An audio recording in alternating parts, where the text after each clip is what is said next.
7 o'clock in St. Louis. You are listening to The Morning After, presented to you by Brown and Crouppen on 101 ESPN and the TMA STL YouTube channel from the Stiefel Studios. It is the Healthcare Evolution 7 o'clock hour here. Tim McKernan, Doug Vaughn, Martin Kilcoyne ill today. Little Jackie Papers on the ones and twos. Chairman Kurt taking your phone calls, taking your emails. It's a program that welcomes your participation. You are an active part of the program in whatever way you would like. I'm going to give you a myriad of options. Text in 314-399-9646. That's brought to you by Air Comfort Service, the text inbox. Call in Callier and Thompson phone lines, 314-974-0101. Then you can also open up your YouTube app, type TMA STL, and subscribe to our YouTube channel. And then you're in the Michelob Ultra YouTube chat with a wide variety of friends who have gathered already to watch this program. Yeah, it's fun. It's fun that people wait for us. Yeah. And, I open up the app, and 75 friends are in there, like Scorsy and Deep Voice Dude. Oh, well, hello, friends. Yeah, and then you got the Design Air Heating and Cooling email today, which comes your way on the polosplus.com dossier at 9:45. But in the near term, for those of you who don't get to listen to us between now and 12 p.m., why'd you make that? No, I mean, that sounds great. That sounds wonderful. We have this lifetime roofing lead, and that falls in the hands of Doug Vaughn. Now, I will say, because the Polos Plus dossier is not a public document, but from a sunshine request, I have obtained it. And I have posted it on my very active Twitter where I give takes. Jackson has the first two segments all Battlehawks loss. What? I mean, it was a tough loss. They led much of the game, only let it get away there. But I don't know that that's the lead, is it? This is why I'm not entrusted with the lifetime roofing lead. And you're not classically trained as a journalist. That as well. So I want that to be open and honest with the audience. A lot of people probably assume this guy had nothing but nicks. Yeah. Not there. He went Battlehawks. You could also point to the Stanley Cup final. What about Nelly Corda? Oh my, did she use all of the cup in winning that U.S. Women's Open? JT Poston. Oh my, sudden death playoff. But it's Battlehawks. The Healthcare Evolution 7 o'clock hour is Battlehawks. And Doug, Ricky Prohl. That is not your lead. Said just self-inflicted penalties, mistakes of crucial times after big plays. And when you play in the playoffs, you can't afford to have those kinds of penalties. Number 87, Warner, touchdown. Ricky Prohl. Touchdown. Well, I'm sorry, but that still is not the lead. You and Jackson are going to be sideways. In this town, the lead is the St. Louis Cardinals, a 3-game sweep of the Reds. A nice little W, come from behind win again yesterday. And they need all these wins to stay within shouting distance of the Brewers, who continue to be on a tear. Brewers played a really good team this weekend. Yeah, well, the Cardinals are in first place in the wild card position. And when it comes to wild card, daddy likey. Woot woot! 35-28, your record, Doug, after the sweep. They have won 4 in a row. Brewers were able to handle things out in Denver. Congratulations to the Rockies. You have the worst record in baseball, kind of catching people off guard there. The Brewers, though, they just keep on winning 17 games over 500. And they would be rewarded for that by playing a best-of-3 series after playing 162 games. The Cardinals... sweeping the Reds and doing so, once again, comeback fashion. How many of these games were you at this weekend? I was there yesterday, and I went... With Nick Vaughn. Tuesday, my brother and his wife. Just the one yesterday. Papers. Just Friday. I was there Saturday, so we were represented across the board. Very strong. So we can comment because we were there. Yeah. Because it would be impossible to just watch on TV and have any idea what went on. That's right.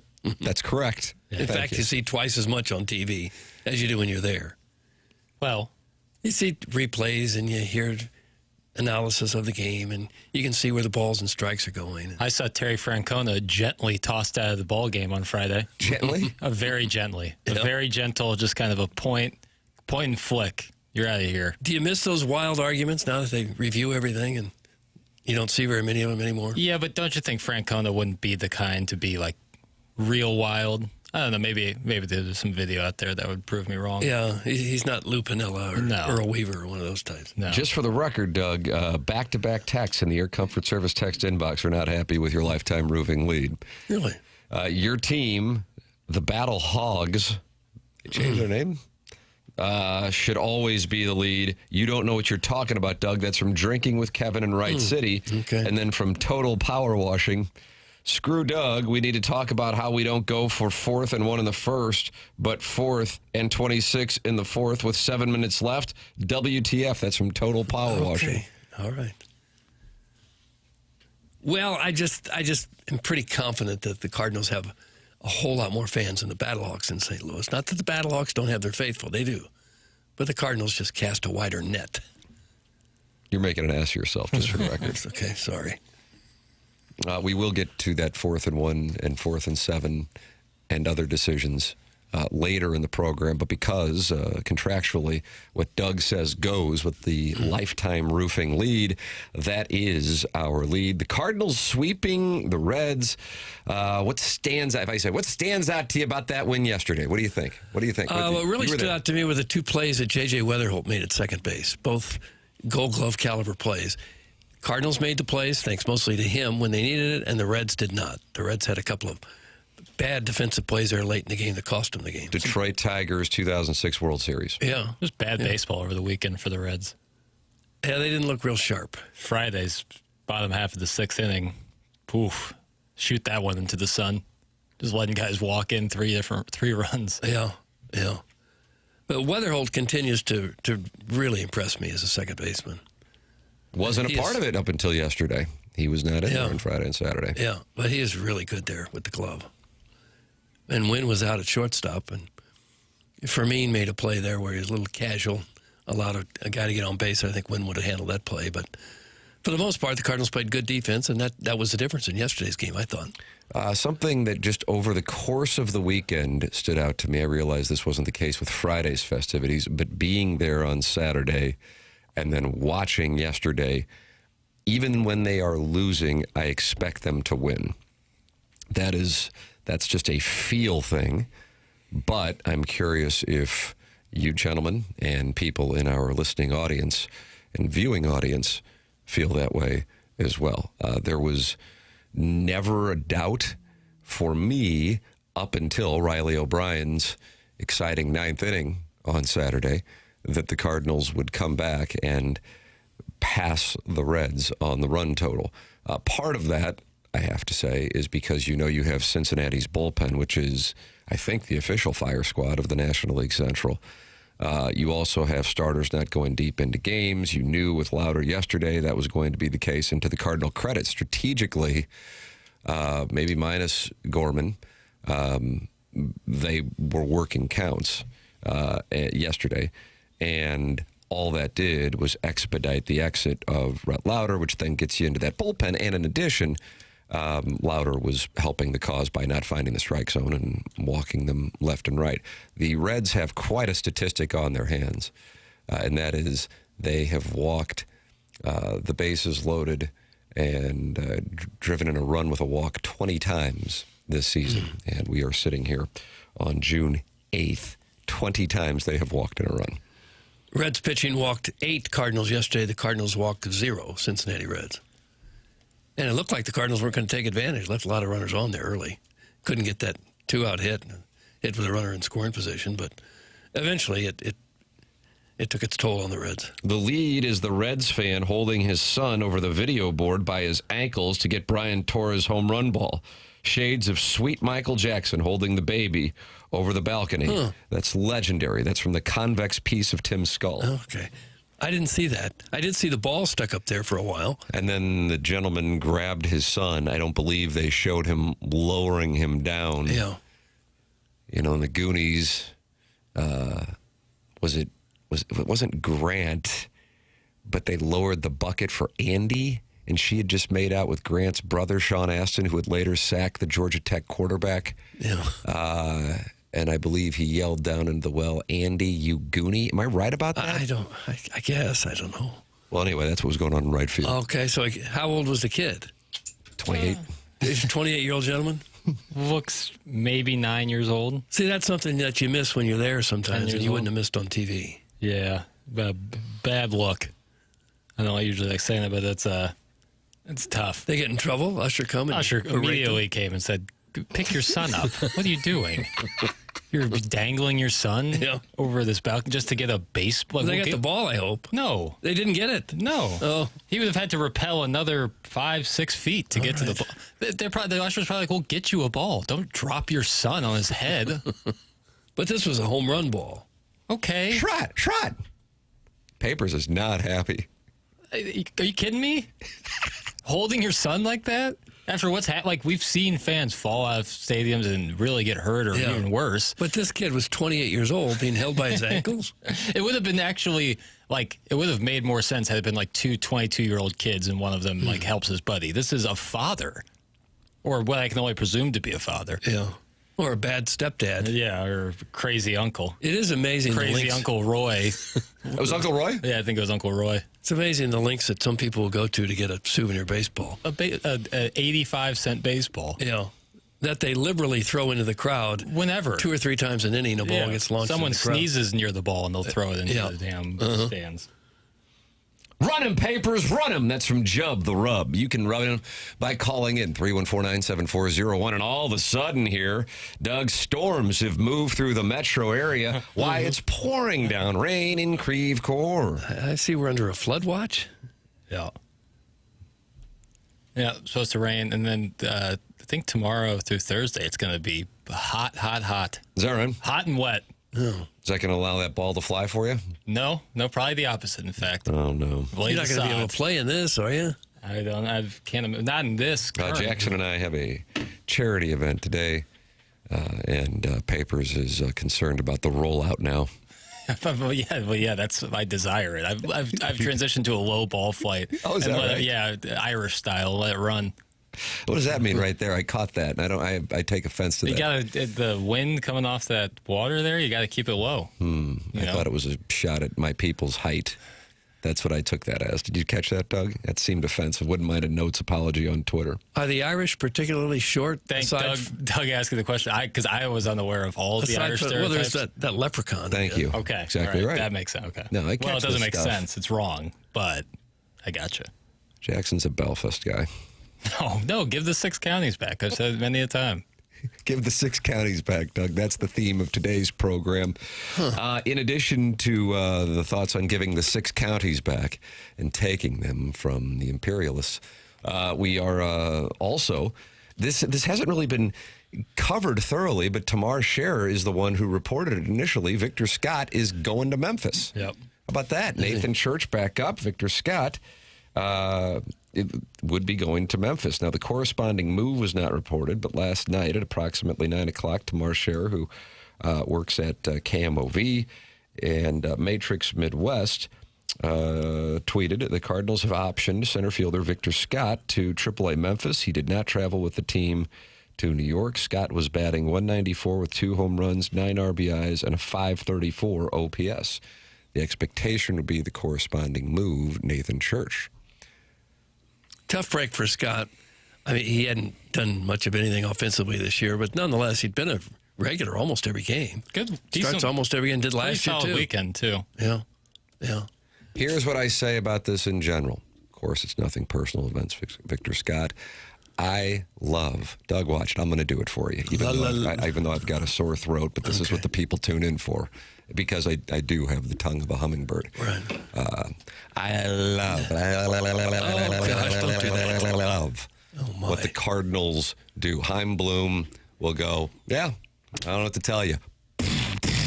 Got to do it. This is what we're here to do.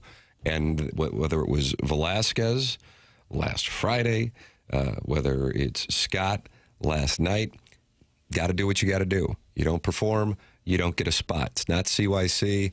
This is the way it's got to be. You got the chance. You didn't do anything with it. On to the next one, and that was Hove in 2009, Jackson. That was Hove in 2009. Kind of a scary video. What team was he running? Swizz Beats. Yeah. Swizz at the time, New Jersey, now Brooklyn Nets. Yep. I would even consider bringing up Jimmy Crooks and kind of displacing Yes, Pedro Pajes. absolutely. And that's even tougher because I'm not That's saying the that. Pajes thing. Yeah. That's exactly right. Yeah. But they are willing to make moves that in the past, I don't know what the reasoning was, but they wouldn't make. And I realize they can be harsh, but this is business. If you get an opportunity, seize the opportunity. And if you don't do anything with your opportunity, sorry, we're here to win. And I'm not saying Nathan Church all of a sudden makes you a winner, but I think most people who have watched the Cardinals would say, yeah, that's probably going to be an upgrade. You got a guy with a 534 OPS, and he's hitting a $190, and you got to play more than a third of the season. It's nothing personal against the guy. Delightful guy. Love him when they do those little clubhouse videos. And he comes in off the field, and they ask, who gets the game ball. He's always entertaining there. Yeah. Great guest on this presentation, but it's business.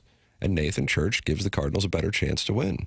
So you're starting to fill some of these holes, not necessarily with stars, but with at least some semblance of upgrades. And I like that. So tip of the cap with Velasquez, you're right, Jackson Crooks, and Nathan Church. Tip of the cap. I think sometimes if you have a more veteran team, it's hard to keep track of who still has options. And if you demote somebody, do you have to DFA him or does he become a free agent? And Scott clearly had another option left. They could send him down to minors. It just makes sense. He's just simply not getting it done offensively. Right. You can't have an outfielder who's a negative offensively. Right. And with Lars Nootbaar's return, that fills one of the corner outfield spots, which Church would sometimes occupy along with Scott.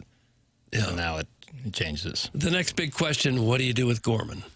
What do you do there? Now, that's one that I'm not sure you could send him to Memphis without losing him. Yeah. Because I think there are so many rules, it's really hard to keep track. But I think after so many years in the majors, you can't just send somebody down without the risk of losing him. Doug, it was a solid baseball move. That's from Doug's tape measure. Well, of course it was a baseball move. But it was a solid baseball move. I guess it's kind of an obvious baseball move to anyone who, follows it and pays close attention. And yet still somewhat surprising. Because we're used to them kind of just staying in a lane of being conservative. And I am a fan. For the record, Church played yesterday in Memphis and had a home run, 1 for 5. By the way, Baez went 3 for 5 yesterday in the Redbirds game. Another victory. They are 38-25 on the season. So, off day today, and the Cardinals will take on the Mets and then head to Minneapolis, come back to St. Louis for a very quick homestand against the Padres, and then back out on the road. And they do so after a successful homestand. Really could have been better, but at the same time, considering they had to come from behind on Saturday and Sunday, it's not like they were, ripping them the whole time. They got them good on Friday. Saturday specifically, Lars Nootbaar's back. And that's a 2-strike pitch that he absolutely crushed. Lefty, 2-strike pitch.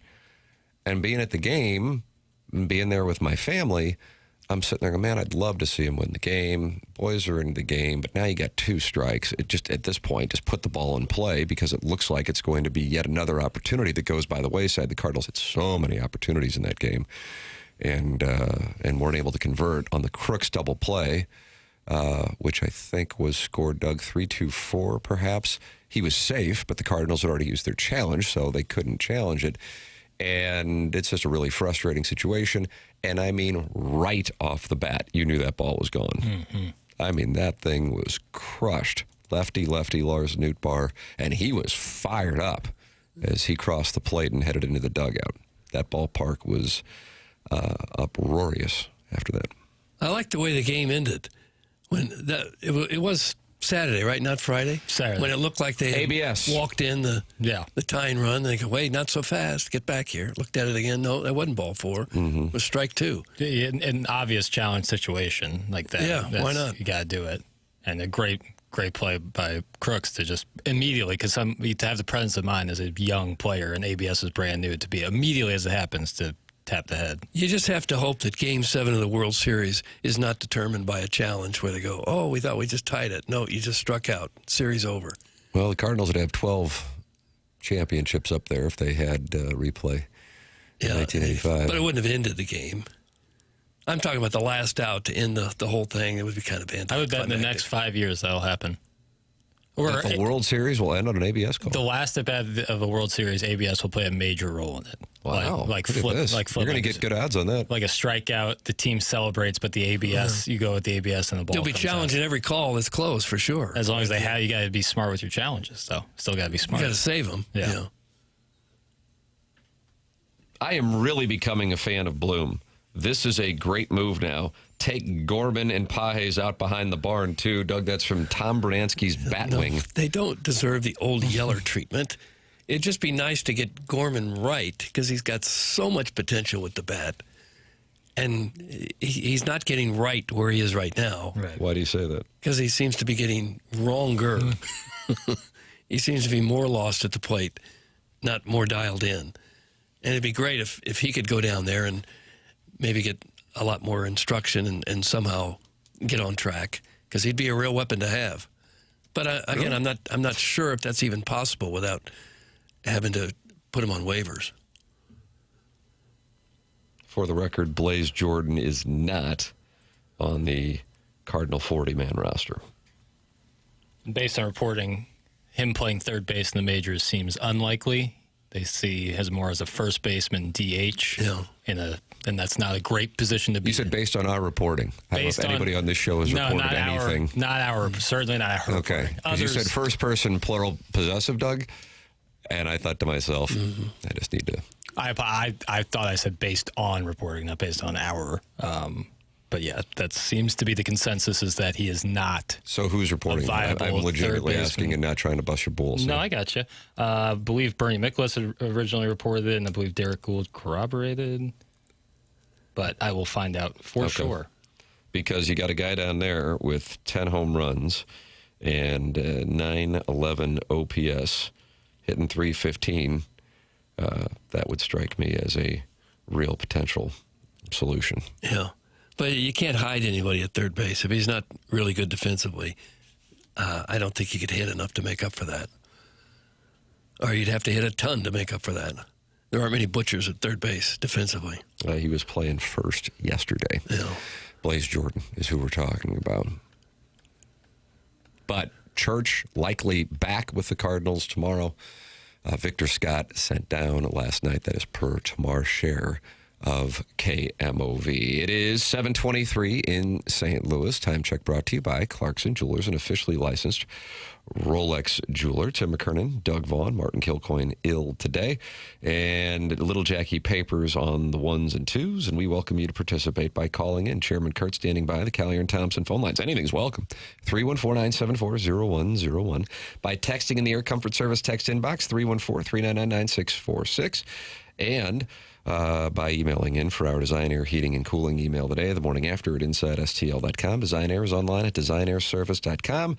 And you can sign up to be part of Design Air's service contract, which allows you to just forget about it. You know they're going to come out and take care of it when the weather warms up with the air conditioning and when the weather cools down with your furnace. Maintenance agreements are an effective and convenient way to keep your system running year after year. They take the pressure off of you as a homeowner. Design Air contacts you to schedule your AC tune-up and your furnace safety inspection and cleaning. Sign up and forget about it. And like all of their services at Design Air Heating and Cooling, maintenance visits can be scheduled at DesignAirService.com. Email in for our Design Air Heating and Cooling email of the day. Jackson, have you been able to discover this reporting? Yes. Ladies and gentlemen, Jackson Burkett, his stock is skyrocketing in the St. Louis area, and it's well-deserved. Bernie Miklasz on the 3rd of June said that the Cardinals have no desire or intention to have Blaze Jordan play third base. He's a first baseman or DH. Matt Pauley of KMOX referenced this last time he played third base, which was on May 27th. If the Cardinals were considering him as an MLB third base option, he'd be playing third base a lot. Instead, it's almost like sending a message that they are not, because they are not playing him there. Then Miklasz continued saying yes. Blaze is a first baseman DH. Got it. But just for the record, it's not like the organization has said that. Correct. Okay, fair enough. Correct. But if you are reading tea leaves, I agree. He is playing first. And if they viewed him as being on the verge of replacing Gorman, he would be at third base. Your thoughts are welcome. 314-399-9646. That you can text in. You can talk it over in the Michelob Ultra YouTube chat. Feel free to call in. Doug didn't want to lead with the Battlehawks. That blows Jackson's Polos Plus dossier up, but we will adjust. Okay. We'll adjust. All right. So we'll see if we can get into it in the next segment. I don't know. We'll find out. It's TMA 101 ESPN.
3 years in a row, Doug, the Battlehawks one step away. Mm-hmm.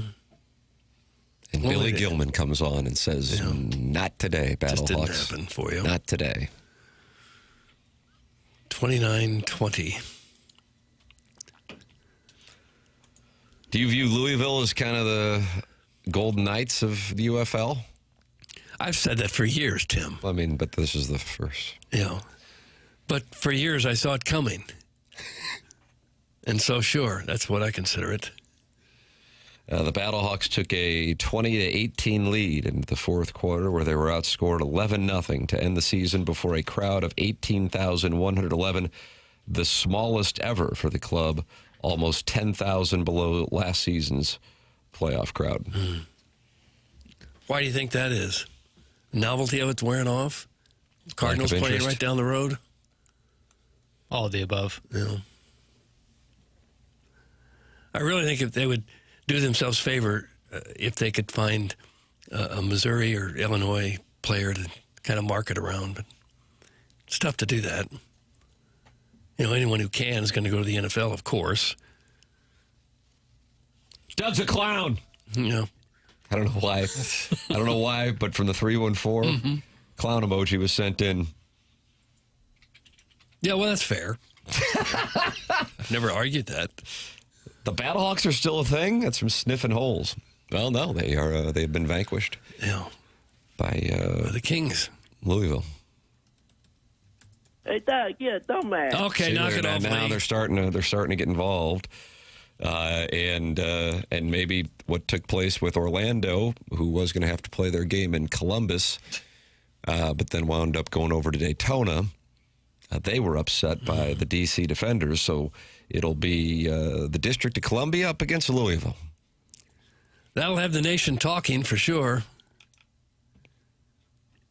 I guess you don't like the playoff structure in the UFL either? Because Orlando, maybe it should have just been Orlando against either the Battlehawks or the Kings for the title. You didn't want D.C. in there. No, If you're not in St. Louis, congratulations. they were 500 in the course of the year. And now they're playing for the title. Really, really makes me upset. Had trouble sleeping last night because of it. I didn't know you had trouble. You should have said something. Yeah, they lost their last 4 games going into the playoffs. Here they are playing for the title. You strike me as a man who seldom has trouble falling asleep at night. It takes me 4 or 5 seconds. This show not covering the Battlehawks is what's led to their decline in attendance. That's from Matt Holliday's earmuff. Doug, would you like to take responsibility? Well, I would agree that substantial media coverage can certainly help a team's profile. Help Look at you marketing. tracing your privates. I can understand that that's the case. It's kind of a Pretty good. Yeah. Marketing. it's kind of a chicken and egg argument, though. Do we cover things to make them popular, or are they popular and then we start covering things? The lead should be Jackson's inability to have a critique about Angel Reese's shooting form. He knows deep inside that something is off, but he knows the backlash isn't worth it. Ah, yes, the Log House Doug. That's from the Gene Steck-Schulte's Wicked Side piece. Doug, The log house? What does that mean? I don't know. Brick house, that would make sense if you're throwing out bricks. Well, what you do you chose the Cardinals as the lead. That was already controversial. Very. And now they're saying that the lead should be Jackson's inability to criticize Angel Reese's shooting. I don't like her jump shot, no. But she makes her bones at the rack. Don't say makes her bones. Ah, yes, the longhouse, Doug. We put up Is that the where you- biggest crowds in the league, and we've been let down each season. That's from the 636. Well, attendance doesn't always guarantee you the championship.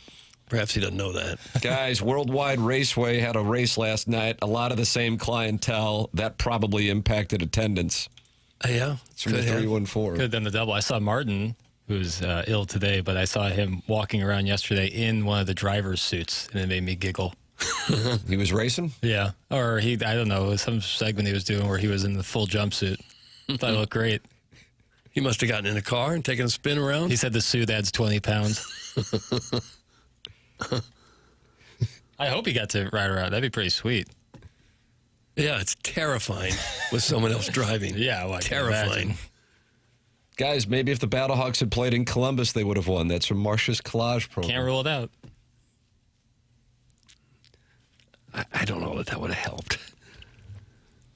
If they moved the game to Columbus.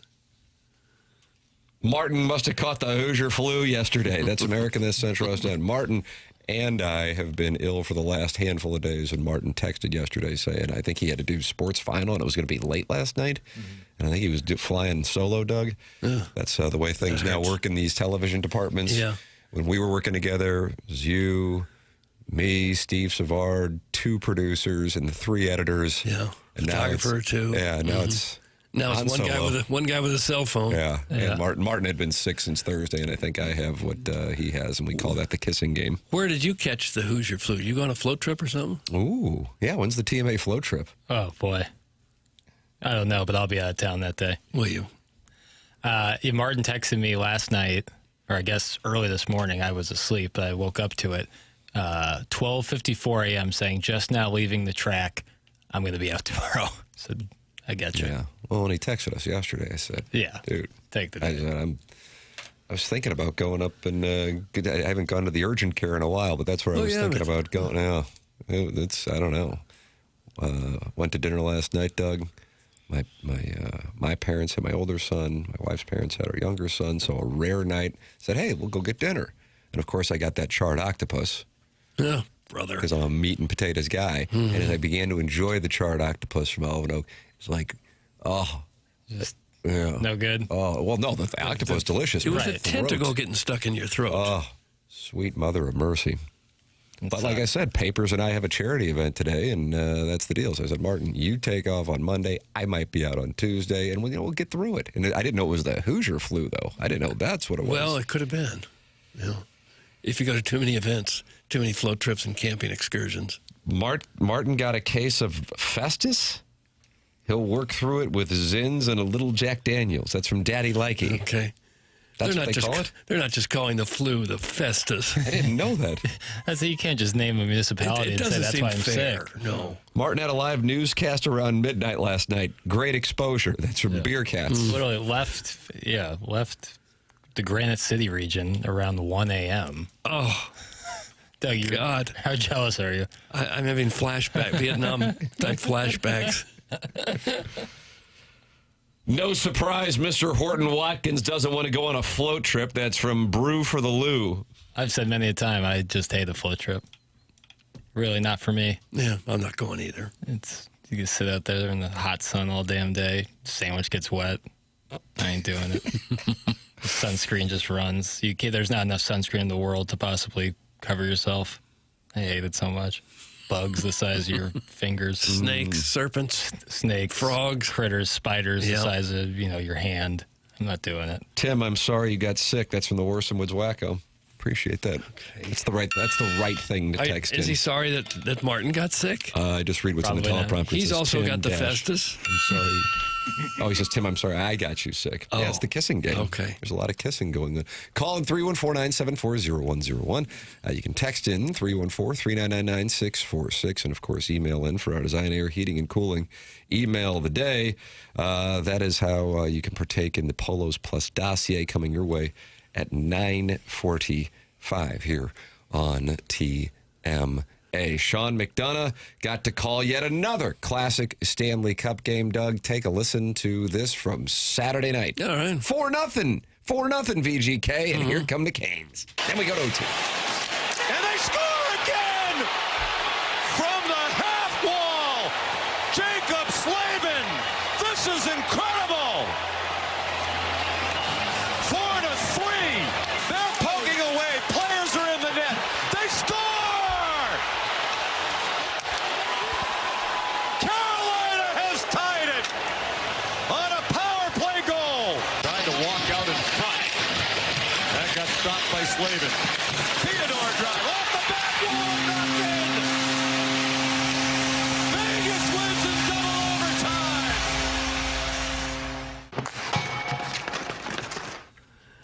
Quite a game. Vegas up 4-0 heading into the third period. Was it 3 goals in 39 seconds? Unbelievable. Yeah. Crazy. About 13 minutes left in the game. 3 goals.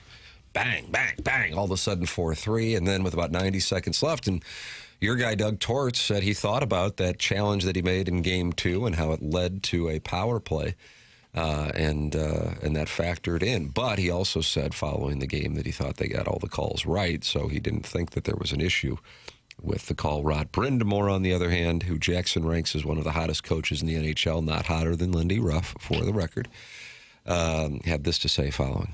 Hey, Rod, did you make adjustments in the third, or was it just a matter of you guys were able to get your game, you got a bounce, and kind of went from there? Yeah, I don't know. I mean, we changed the lines a little bit. You know, they get up 4, they're sitting back probably a little bit.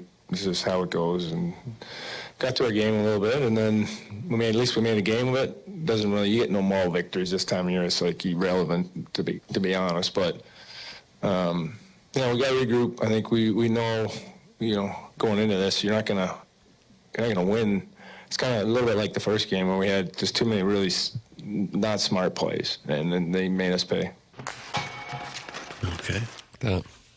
He's actually like a normal person answering a question instead of yelling at reporters or telling everybody they're idiots. Now, what are you trying to say? A lot of coaches seem to be doing that here lately. Give me an example of one. John Tortorella. He was asked a reasonable question. He gave a reasonable reply. You don't have to lead a privileged life to know how stupid going on a float trip is. Just have to have common sense and a smidge of class. That's from Sharon and Clayton, who is on Jackson Burkett's side. Right. You got a smidge of class. Me? Well, that's what Sharon's hinting at. Yeah, it's not even about, it's not like, I wouldn't say it's a classist thing. I don't like a float trip. You're just not an outdoorsman. You're no Not woodsman. true. Not true. I like being outdoors. I like being out, but not. You like being at the golf course, not at the river. There's times where I enjoy, you know, a river setting, but my feet on dry land. Feet on dry land. And maybe you enjoy a river setting. And then indoor plumbing within, you know, sure, a quarter-mile radius of where I'm standing on dry land. Mm-hmm. I don't want to have to use the bathroom outside. I don't like a day trip where you have to go and then you drive back, right? Kind of drunk and hungover. Not driving the vehicle, but in the car, of course. Your head hurts. You probably have sun poisoning. Again, your sandwich that is not nearly enough calories for you is wet because of the river. It sucks. I ain't doing it. It's wet with river water, too. Yeah. And there could be serpents afoot. Yeah, I ain't doing it. Even I agree with Piddles on this one. That's from the Grape Ape Auto Detailing. Mm-hmm. I'm a Grape Ape Auto Detailing, Levin. Anything else? OMG, Sharon is preaching about class. Lols. That's from Lady Sonia's Teacup. Okay. Jackson will be gator bait when the apocalypse comes. A countryman can survive, said Hank Jr. That's some stolen gift cards. Countrymen can survive. Listen, if the apocalypse hits, yeah, probably right. Probably won't go great for me. I can't imagine it's going to go great for anybody. There is nothing like being at a Ladue football game when they play Countryman Can Survive. Did they go nuts, did they? Oh. Ladue football games were not much when I was there. Not because the team weren't great. They were. But we didn't really have lights at the field when I was in high school, so we played most of the home games at SLU High, which I think was a nod to Tim. But since I've been in school there, they have built a beautiful football stadium with lights, and it's incredible. And just because you go on a float trip down the Merrimack, that doesn't make you a Daniel Boone-level woodsman. No, far from it. Sharon seems like her house is a new build. Yikes. That's from the self-made stay-at-home Ladue mom. What's wrong with a new build? Boy, that's an odd thing to criticize someone over. Your house is new. Yikes. Isn't that what you want? It's refreshing to see rich white women. I actually agree with Jackson. After like 25, you got to be some special kind of Hoosier to go on a float trip. That's from Harrison's Brother Master. Jackson, this Sharon and Clayton, Harrison's Brother Master, Jackson Burkett Alliance is something I did not see coming in the Healthcare Revolution 7 o'clock hour. I'm on board, like with some, maybe a one-night camping situation, maybe cabin. I did the idea of like getting there at 8:30 a.m., renting the the float, which you know you're not getting that security deposit back on because likely something bad's going to happen. Massive Hoosier renting it to you. Knowing you're not going to be able to leave until at least 5, 6, maybe even 7 p.m. Yeah. It gives me nightmares. And you sit around in the outdoors and say, boy, isn't this nice? Isn't this great? Maybe we should start a fire. You have Isn't to wear this those great? dumbass river wonderful? shoes. Stop I ain't doing it. I love going on a float trip and finding me a hot little Lesterville 3 and banging it out after a full day in the hot sun with our bodies loaded with sunscreen. That's from Trip Cromer's neck. He did have a rather long neck. I'll give him that. Shortstop, decent defensively, didn't hit much, long neck.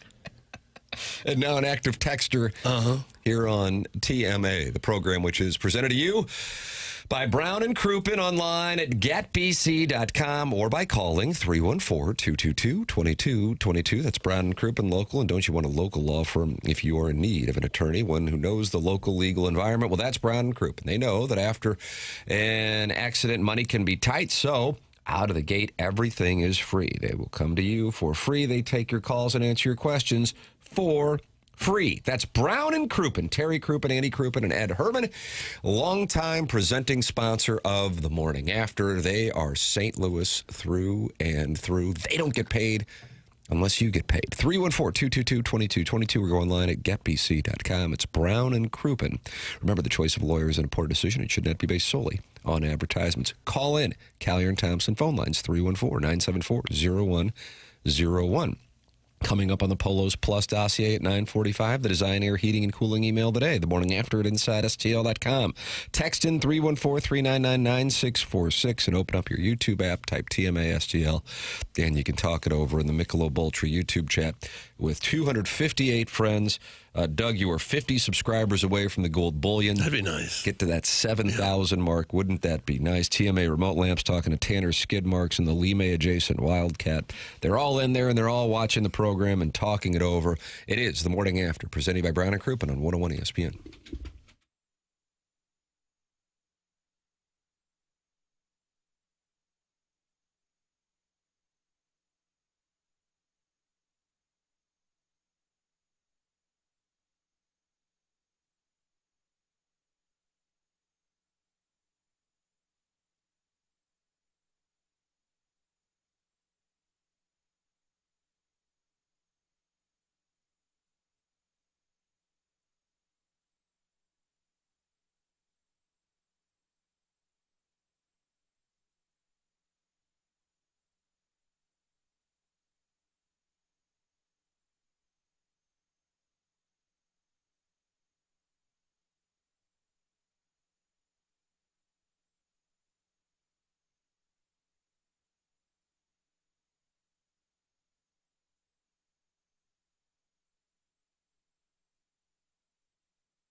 This is Jackson with the Sports Center update brought to you by Universal Windows Direct. Cardinals sweep the Reds over the weekend. Off day today. Back in action tomorrow evening in Queens when they take on the Mets. 6:10 p.m. first pitch. Dustin May on the mound for the Redbirds. That was their Sports Center update brought to you by Universal Windows Direct. You'll be saying, I love my windows.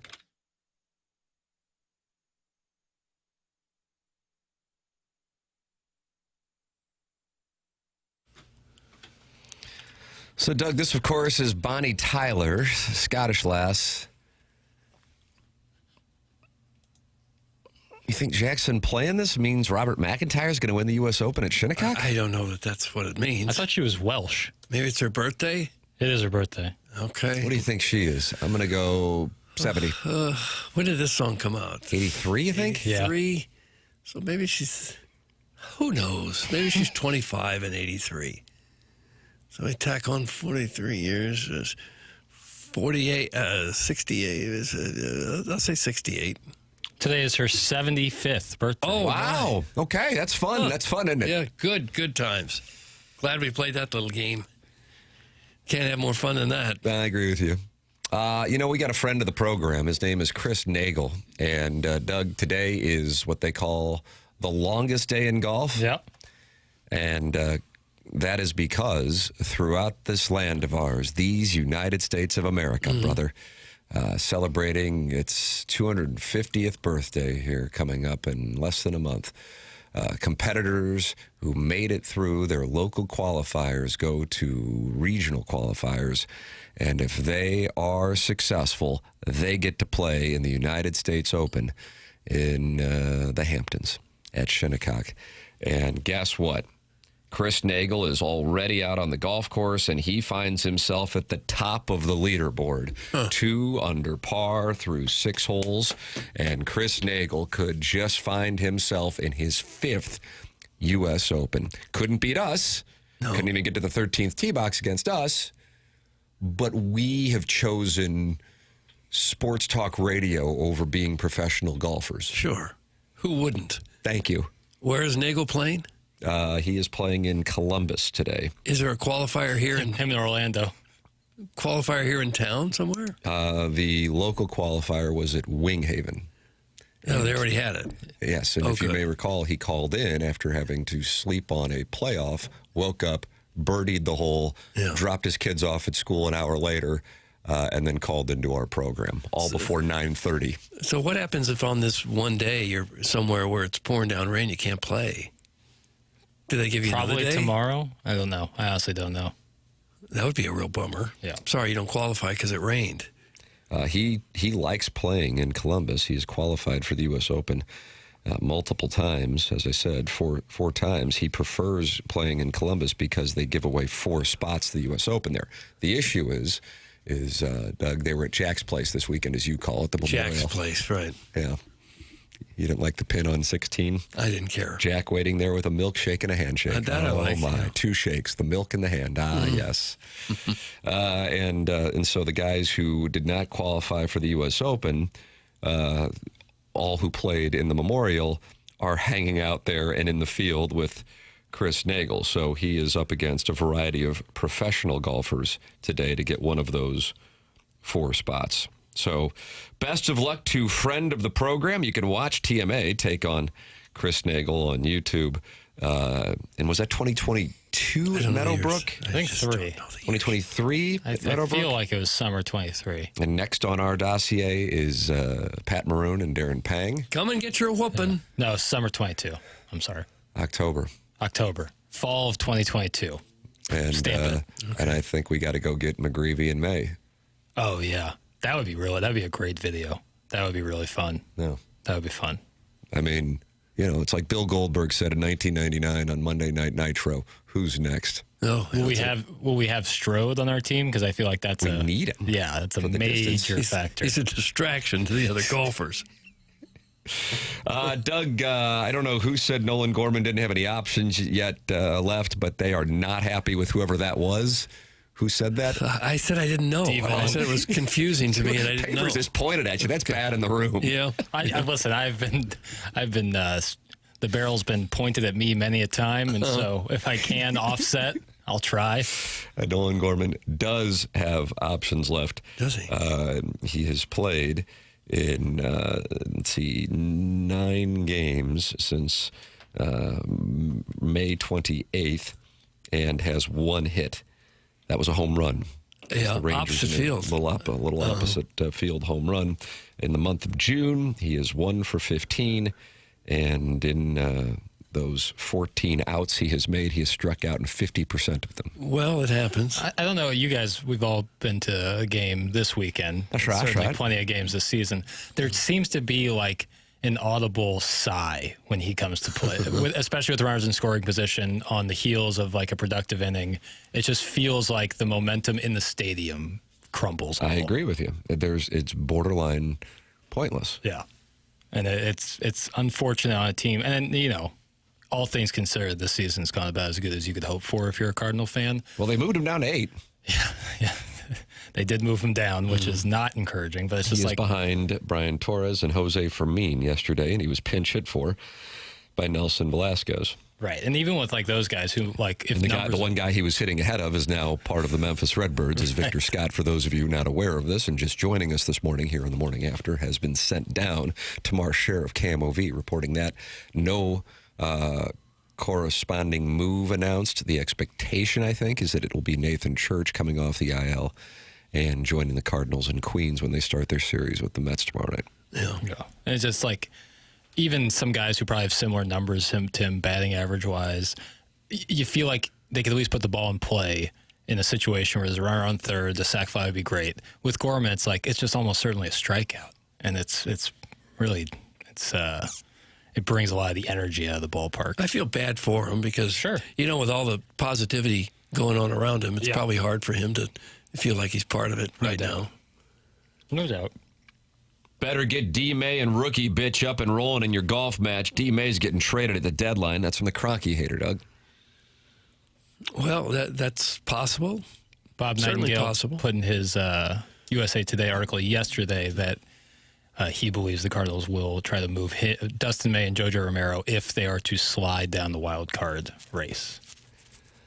Yeah, I mean, operating on the premise that, let's say that that the Brewers run away with this or somebody else does, but certainly with Milwaukee's pitching, it would be understandable if it were the Brewers to run away with the division, and then you're one of, I mean, the way that it works, this isn't Nostradamus here. Just look at it. Ever since Major League Baseball further watered down its postseason by inviting 3 wild cards in, and then they settle it with a captivating best-of-3 series as they try to force Game 7 drama on you, is that everybody minus like the 2 worst teams in each league at the trade deadline is by definition in the playoff mix.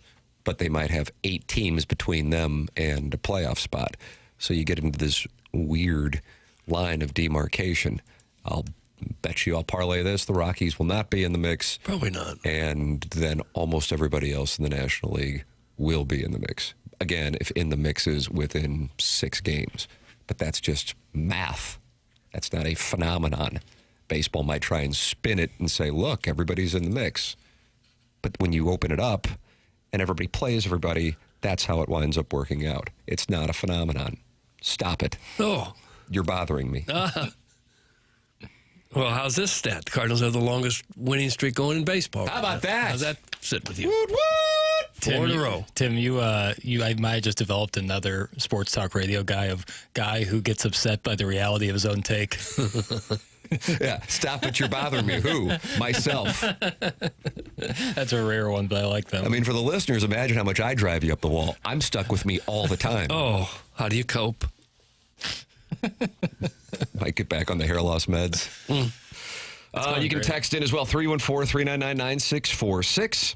You can also call in, 314-974-0101. Callier and Thompson, sponsor of the phone lines.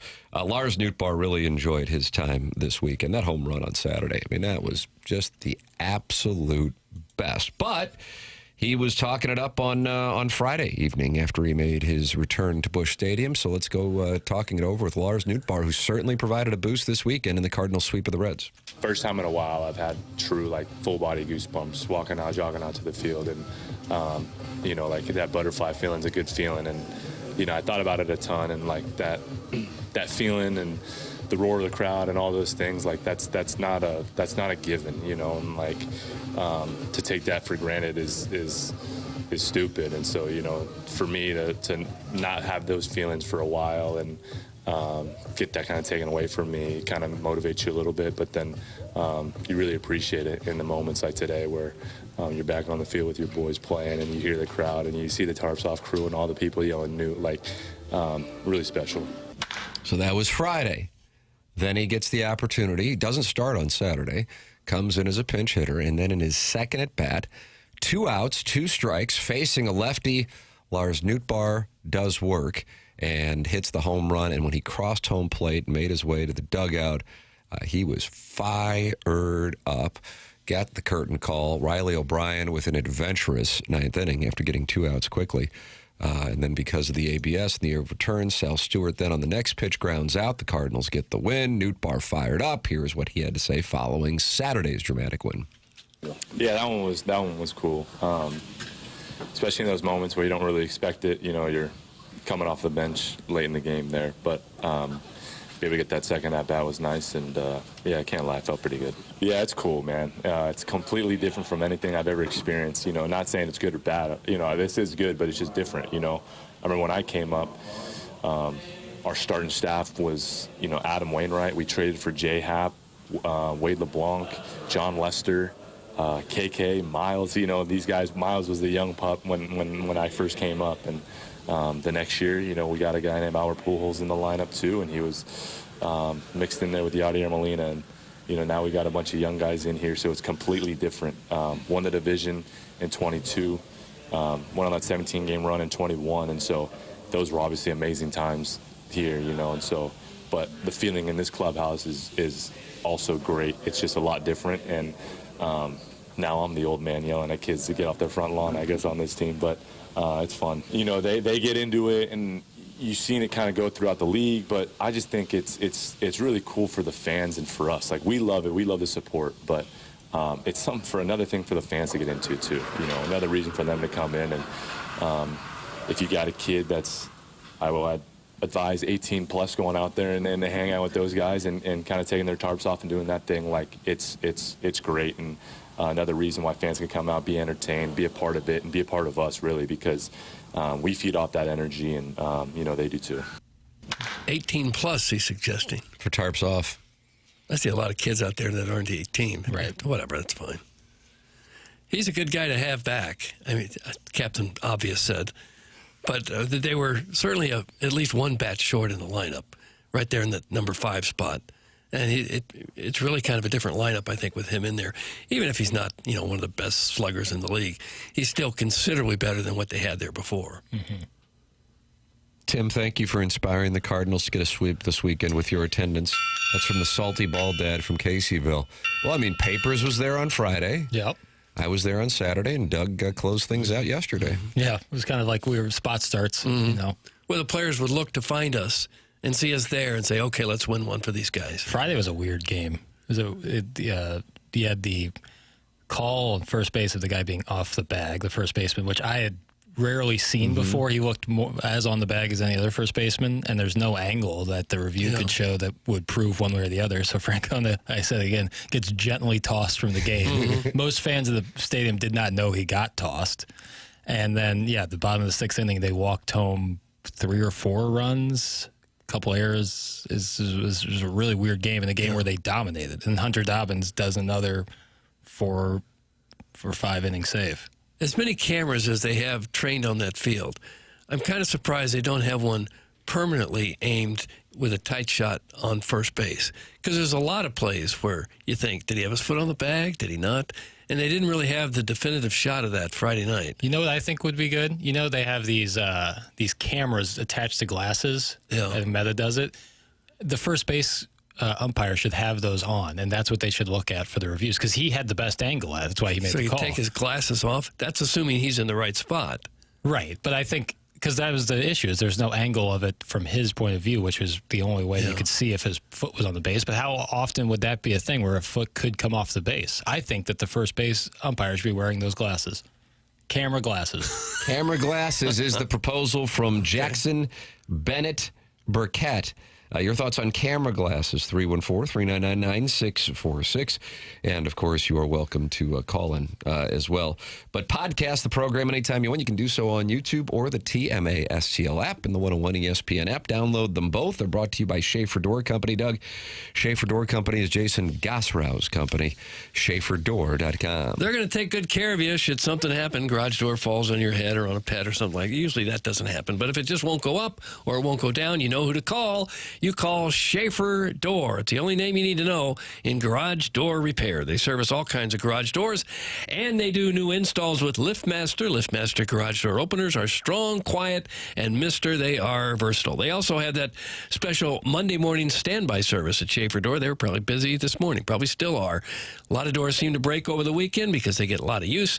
Schaefer Door is ready to go. They've got extra people ready to head out the door on Monday morning if you need their service. They also do those large commercial doors. If you have a business or a warehouse with those big, tall doors, Schaefer is experienced with those types of jobs as well. And their service techs are not commission-based, so they're only going to fix what needs fixing and not try to sell you anything more. Their website is SchaeferDoor.com. That's Schaefer with one F. SchaeferDoor.com. Schaefer Door is a LiftMaster partner. Schaefer Door, sponsor of the podcast here on The Morning After. Email into the show. Compete with the greats. The Design, Air, Heating, and Cooling email today, The Morning After at InsideSTL.com. That comes your way on the Polos Plus dossier at 9:45 here on The Morning After. Tim McKernan, Doug Vaughn, Martin Kilcoyne ill today. Little Jackie Papers on the ones and twos. Chairman Kurt filters your phone calls and your emails. This is The Morning After, presented to you by Brown and Crouppen on 101 ESPN and the TMA STL YouTube channel from the Stiefel Studios.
Man, do yourself a favor. Go on to classicaircare.com. Click on where you see the 5 stars right at the top of the website. It says, read our reviews. You read stuff like, we have used Classic Air Care for several years for our home and as a small apartment building as well. We've always used Nick L. as our technician and scheduled far enough advance to get him. He thoroughly knows our equipment, and we trust his professional recommendations to keep it running well. Those are the kind of recommendations that Classic Air Care gets because the customer service is that good. And folks, their job is to keep your air conditioning in the summer and your furnace in the winter running well. It's that simple, and they're that great at it. That's why they've got a 5-star Google rating for you, 4.8 at the top of the website. Check it out. You can buy filters online. You can get them out there for a maintenance check if something goes down. They've got over 100 vans on the road to get to you as well. It's Classic Air Care. Keep them in mind when you need them. If that air conditioner isn't sounding right, get them out to the house. Book an appointment online at classicaircare.com.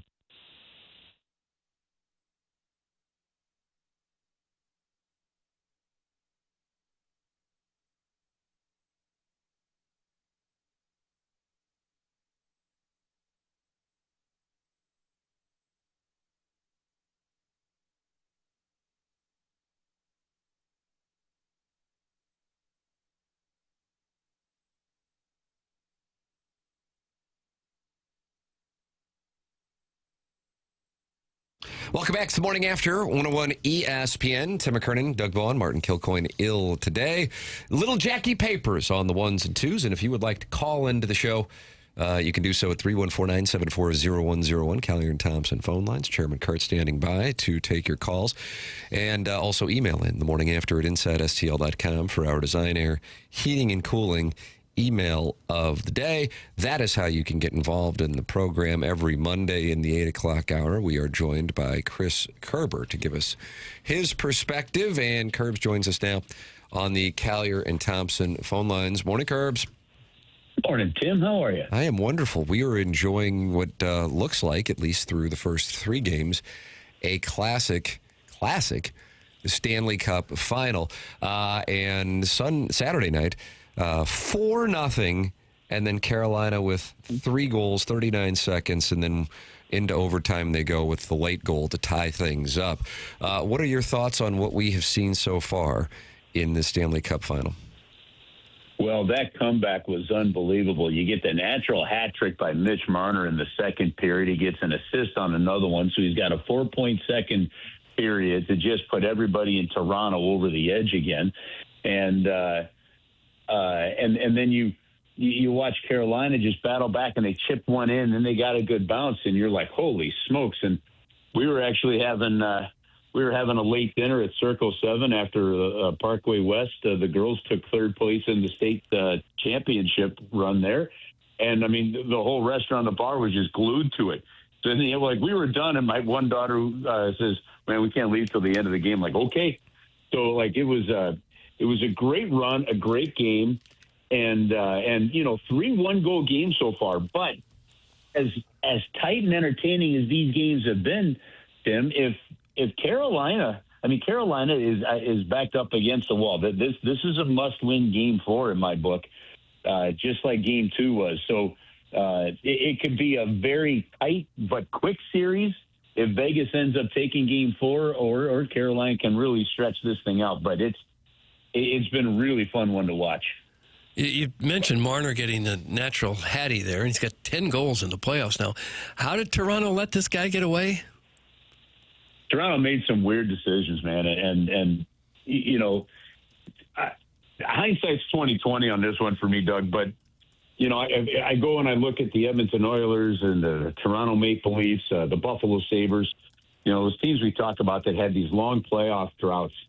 And you're like, they just didn't make enough moves at the right time to fortify the rest of the lineup.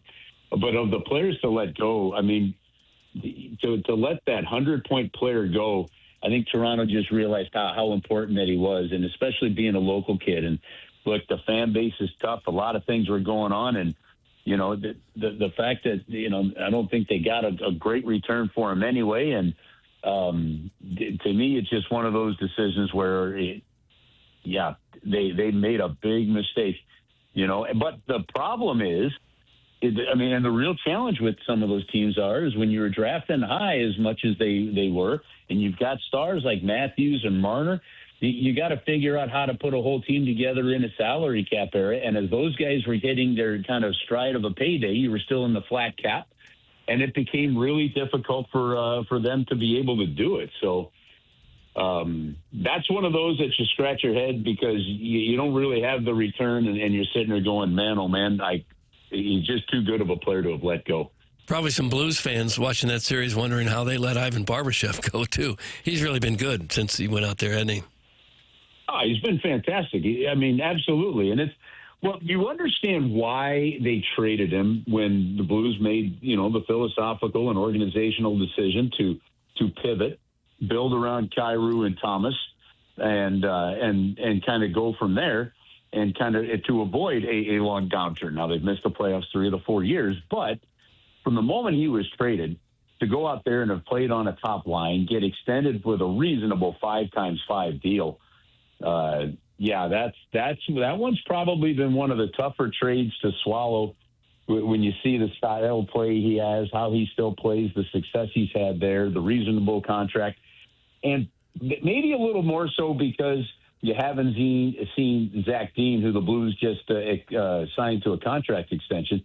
You haven't seen him impact the NHL roster yet, and it's been 4 years. So, 3 full ones. So, to me, that's probably it. The other trades, you're looking at, first-round draft picks that are coming up playing, and you're seeing some things move.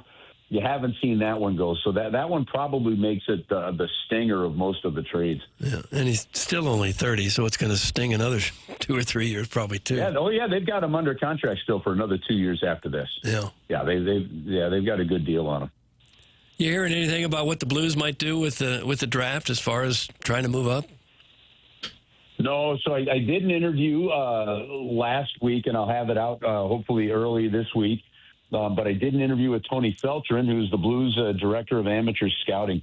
They were just in Buffalo for the scouting combine. And I wondered, I'm like, okay, you've been scouting these athletes for a while. Like, do you really learn a lot about their physical stuff? And it turns out they do. I was kind of dumb on that front. So he talked about that. They've interviewed as many as 70 players up there. Now, I did not get into it with Tony. Okay, do you trade up? Do you do that? That's not what his job is. That's Doug Armstrong's job at the draft. They'll get together and then they'll build this draft board coming up. So they are right now, after all these interviews, they continue to get together. And then what they'll do, Doug, is they'll put their kind of ranking of players in place. And that way, if they don't move up, if they stay where they're at, if everything goes, they look at a player and then they start to say, okay, here's a player. And I'll use Carbonneau as an example from last year. Justin Carbonneau, the Blues picked at 19th. They felt that this was a player that could go as high as 12 to 15. So the fact that they had him ranked that high and he dropped, they don't spend a lot of time doubting, okay, why does he drop to this or that, right? They trust their system, trust their process, and the Blues have been very good at drafting, as you know. And so they get real excited that player is available there. So right now, in terms of what they're going to do at the draft, I don't have that crystal ball, but I can tell you that they are in the process, though, of finalizing their own draft board in terms of how they're going to rank their players to see who's available and when. Because let's say they have a player, for example, that they put somewhere in that 6, 7, 8 range, right? Or there's 2 of them in there, and it looks like one of them is going to drop to 11. They'll be happy to sit at 11 and not give up capital to move up. It's those kind of decisions that end up made on the spot once they hit once draft day actually comes around. You think Carbonneau is a guy that we'll see on a regular basis this coming season? I do. I do. Now, the thing about him is he has the ability to play in Springfield, as we saw, after his junior career ended there. Only played, I think, 3 playoff games. Didn't have any points in there, but I think if you continue, the downturn of missing the playoffs last year, the way we saw the young players come up, he was a player that was part of camp all the way to the end. Does he start here? Does he come up? Does he go down a little bit like, Mayu on the defensive side did last year? You have that ability. If it looks like it's getting too heavy for him, you can send him down, go find your game. Remember what the Blues did with Jake Neighbors his rookie year, right? You know, the team was struggling, and they said, let's get him down there where he's going to play in more scenarios. They'll have some options, but I do expect Carbonneau to see, I think, a very good amount of time up here in the NHL next year. And Doug Armstrong running the draft, or is it Alex Steen already? How's that going to work this year? That's Doug, and that's the one thing that, you know, listen, there's still some question marks in terms of, as a fan, how you look at this, how this is going to play out. Doug has been very upfront and vocal that when it comes to player decisions, you know, that it's going to be on Alexander Steen, but he will be running the draft this year. And that's because Alex doesn't have that experience. It's a critical, pivotal one with the 12 picks overall, the 3 first-rounders, how they move, how they go. So Doug Armstrong will be the guy at the helm running, you know, the draft here. And then, you know, we'll see how things go. And, you know, Jeremy Rutherford had a couple of great quotes from Doug Armstrong in an article on The Athletic from last week, you know, like, and it still remains to be seen. Hey, look, if both Doug and Alex are kind of, hey, this is where we want to go, you know, does Doug acquiesce and say, all right, Alex, it's your team from a GM standpoint, you go that route, and you know, that's going to have to play itself out. But I do see with the way those two work together, I do see them being far more on the same page than diametrically opposed and somebody just having to, you know, make an executive decision on something. So, but yeah, this is going to be Doug's draft for sure. Chris Kerber with us on the Callier and Thompson phone lines. You mentioned JR's column on The Athletic. There is a brand new one up this morning titled 2026 NHL Draft Confidential. And they talk about this draft, and they say that this draft is different from some of the ones that we have seen in recent years, in their opinion. Of course, you never know how things play out. Initially, it was thought for a handful of years that Gavin McKenna was the no-brainer, but some of the scouts they've spoken with think that there is a really good chance that the best player from the 2026 draft is not one of the top 5 picks when it's all said and done. What are you hearing regarding this upcoming draft with regard to the dispersion of talent?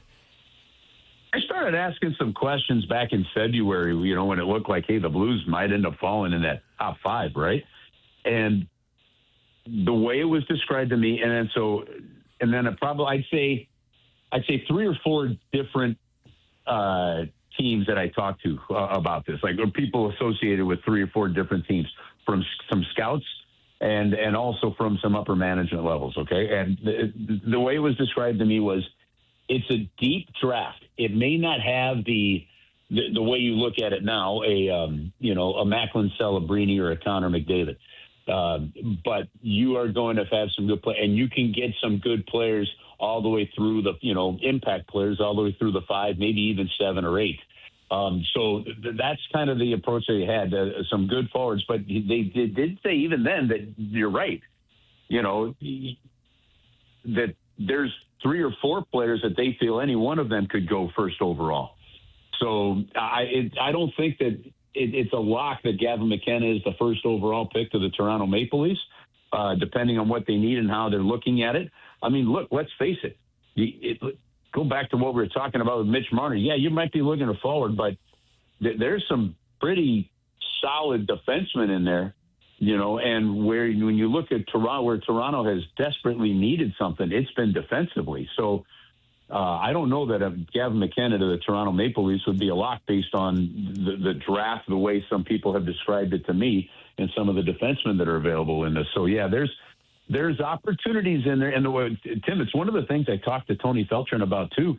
I said, okay, let's go through the same question of the best player available, or do you draft for need? And he goes, well, obviously you're always looking for the best player available. He says, but let's face it, we don't need to go pick 5 or 6 left shot defensemen right now for the St. Louis Blues when you look at what they have in the pipeline and what's there.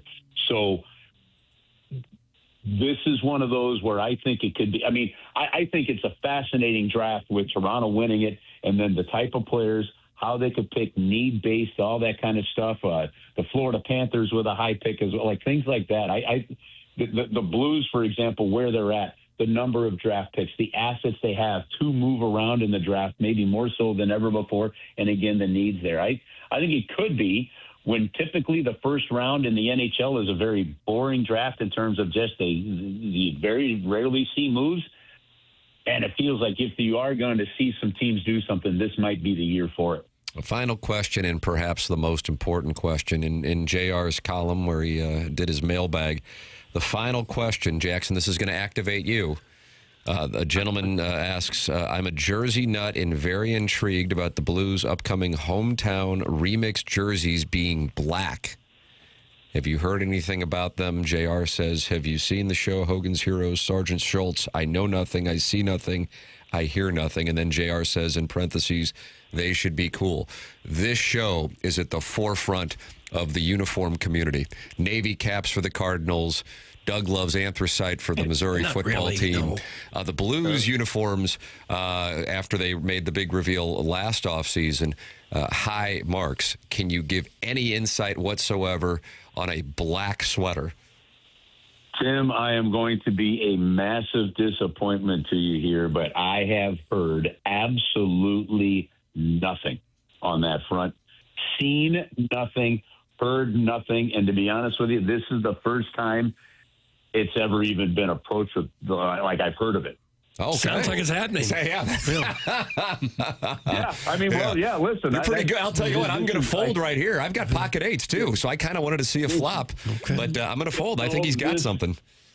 No, listen, I'm being so dead honest with you, too, not even coy. Like, I had not even heard of that as a possibility. I hadn't even heard of anything, and I haven't been in any discussions on it either, dude. So, but I haven't heard of anything along the lines of a different looking third jersey for next year. Yeah, I don't know. Again, like I said, hadn't either until I read JR's column anymore. So the hometown remix jerseys, I had never even heard about that. But when I read it, I'm like, oh, let me see what's doing. Here's the one thing when it comes to jerseys, and like. And especially black ones and stuff that are used. And the NHL does not do a very good job of this. The Blues do an excellent job of it. Now, whether fans, and the big debate with the jerseys last year was whether you wanted an outline on the numbers or not. I understand that kind of debate, right? But the Blues have always made sure that the jerseys look clean, the numbers are readable, right? Whether it be a font like on the Avalanche jerseys where it's sometimes hard to tell a 5 or a 3, right? Or Tampa put out black jerseys with charcoal numbering, right? And you're like, oh, you can't even see them. You know, like, and I thought the point of jersey numbering was to be able to identify the players, right? To me, I'd like to see the NHL just make sure that they have some kind of standard where at least the jersey numbering and the designs are readable. And if we can do that, put any kind of jersey out there that you want. I know the fans love different jerseys, and so I'm all for it, but I'll be honest with you. I have not, I haven't. You broke news to me on that one. Well, JR got hit with the hometown remix jerseys being black. Really? Yeah, how about that? Chris Kerber with us here on Mondays on TMA 101 ESPN and the TMA STL YouTube channel. Kerbs, we always appreciate the time, sir. Thank you so much. All right, fellas, have an awesome weekend. We'll see if this Stanley Cup Final is wrapped up before next Monday. Yeah, this has been super fun to watch. That's Chris Kerber with us here on the Collier and Thompson phone lines, giving us his perspective. Jackson, in addition to Movie Boy, you are going to unveil a uniform podcast. How would you feel about black sweaters? Feel great. So I'm looking so that the NHL Hometown Remix will find out all the jerseys come September, but Aesthetics, a uniform kind of Instagram page, kind of put out a graphic of all the teams, and the teams that have already come out with their uniforms have those slotted in their spots, but the Blues haven't released it yet, but the Blues logo is in all black in this Instagram post. So if you're reading the tea leaves here, I think it's a pretty... This is the silver and black of the St. Louis Blues? I think, yeah. It's a lot of teams going to the all black? Yeah, actually, based on this, a bunch of teams have their logos in black. Some of them you would think. Like everybody that's... Nope, not everybody. Who hasn't? Who hasn't have it in black? Yeah, I know this is tough because you're going to have to identify teams. I'll just tell you the teams that are in black, but I just tell you the teams that are in black. The Oilers, the Wild, Devils, Senators, Blues, Lightning, and VGK. Oh. Well, if too many of them do the same thing, it's not going to be very unique. Sure. I'm imagining that there'll be a lot of different details on the uniforms to separate them, but I'm curious on this. Hometown Remix is supposed to be akin to MLB City Connect or what the NBA does with the city jerseys. So we'll say Florida has already come out with theirs. It's pink. Oh, gosh. Stop it. Stop it. City red. Yeah, it's their city red with kind of a sunset gradient towards the bottom. Sunset gradient. Yeah, kind of a Is that orange. highlight? Yeah, kind of an orange and yellow gradient at the bottom with a mostly pink uniform and a palm tree intercrossed with a stick in the middle. Sick. And then the Islanders have come out with theirs. Theirs is the white jersey. We're working with a teal, orange, and navy gradient, and then the fisherman in the middle, the Islanders fisherman. They kind of did that in the late 90s, didn't they? Yeah. If I'm not mistaken. Those seem to be the only two outside of the Screaming Eagle one for the Capitals. Screaming Eagle. You like the Screaming Eagle? I did like the but except as I got older, it would hurt to ride the Screaming Eagle. Not as bad as the boss. The Boss will put you through it. The boss will mess you up. But the Screaming Eagle, the scary part of that is you feel like the thing might come undone as you feel you're every riding 2x4 on the track. Harrison's brother Master is not on board with this change. The jersey thing must stop. Wear the standard home and away. They are beautiful. The Blues need to stick to an effing jersey. They look like idiots 90% of the time. They wear something out of the norm. So he is not on board with this. I'm super on board with it because I've said for many years that my favorite Blues uniform was the navy one that they had with the circular Blues logo and the arch behind it. Those were my favorite with the white numbers. Yeah. I thought those were beautiful. This would be the closest thing to that. So I'm into it. I'd like him to stick to some shade of blue at least. When your name is the Blues, you probably ought to have some blue in your jersey, not just jet black. I want to see the Cincinnati Reds in red and the Cleveland Browns in brown and the St. Louis Blues wearing blue. What about Navy caps on the road for the Cardinals? They're the Redbirds, yo. That'd be fine. They're still going to have a lot of red in their uniform. That's right. That's right. Yeah. Martin's faking. Who gets sick in the summer? That's from the Turns of Table. I am sick in the summer. And Martin was sick like last Thursday. Yeah. And I saw Courtney Landrum of 106.5 The Arch in the break room. And she said she had Guy Phillips in. Doug, you know the great Guy Phillips? Sure, yeah. And he had to leave in the middle of the show because he was ill, dealing with like voice loss. So I don't know what to say outside of I can vouch for it. Martin is not just going, oh, I had to work late. I'm out. He texted us yesterday like at 2 or something. I said, stay home. Right. I'm sick too. Get right. So I don't believe there's any faking for the record. Yeah, I don't know if other people have texted in that they're dealing with something as well. So who knows, Doug? I don't know. We just need to stop making out with each other. I think that's the core. Have you ever issue. worked with someone who would fake a lot of sicknesses? And when you're like have like a high school job. Yeah, I these was about to say, I don't think I think we have a pretty good thing on this operation where we don't have that. Right. That could be problematic when you're doing 5 hours. Yeah. And you're like, oh, Doug's out for the third time in 2 months. It's like a whole That doesn't different happen. ball game with like kind of our industry too, where it's like if someone's not on the show, like Martin not on the show, it's impactful, you know, like you're another voice on the program. Whereas if you're like in a job where it's a lot of spreadsheet work and a lot of like data entry, you know, it wouldn't be as felt as much as. So you're saying that our jobs are more important than people who. No. I would just say one person's contributions are probably more on a day-to-day basis than a lot of jobs. But obviously, every job is unique. But no, in high school, you know, kids would always call in sick on days and they didn't want to work. Yeah. And then you, the person who does show up, gets the call like, hey, someone dropped out. Can you show up? It's like, oh, great. Awesome. It's tough to call in sick, though, if you're the only guy that can do a particular skill. Right. Especially in this business, and the show must go on, and there's no one else that knows what buttons to hit or. Yeah. Was it Bruce That's Hornsby tough. who said the show goes on? Am I right on that? And that was used on a recent. Lupe Fiasco sure said it. All right, well, we'll go with Bruce Hornsby, and then we'll go with Lupe Fiasco. Doug, and you get to pick which one you like. How about as Lupe I hold Pinto? the cough drop. Yeah. I'll Ooh, do it. Ricola? Yeah, my wife said she started pouring things last night. And I said, I'll take it. I said, you know, there's a lot doing here. And then when you're doing the program tomorrow, this Ricola. And I said, all right, fair enough. So I'm just sitting here with Doug. I'm all hopped up. Are you really? I am all hopped up. All right, Jackson's got Bruce Hornsby, then Lupe Fiasco. Then we've got the Design Air Heating and Cooling email of the day. That's the Polos Plus dossier. A lot of Cardinal conversation in the 7 o'clock hour, and a big development, couple big developments we're going to have for you on the other side of the break regarding the Cardinals. That was the Healthcare Evolution 7 o'clock hour. Nagging injuries, have pain that won't go away.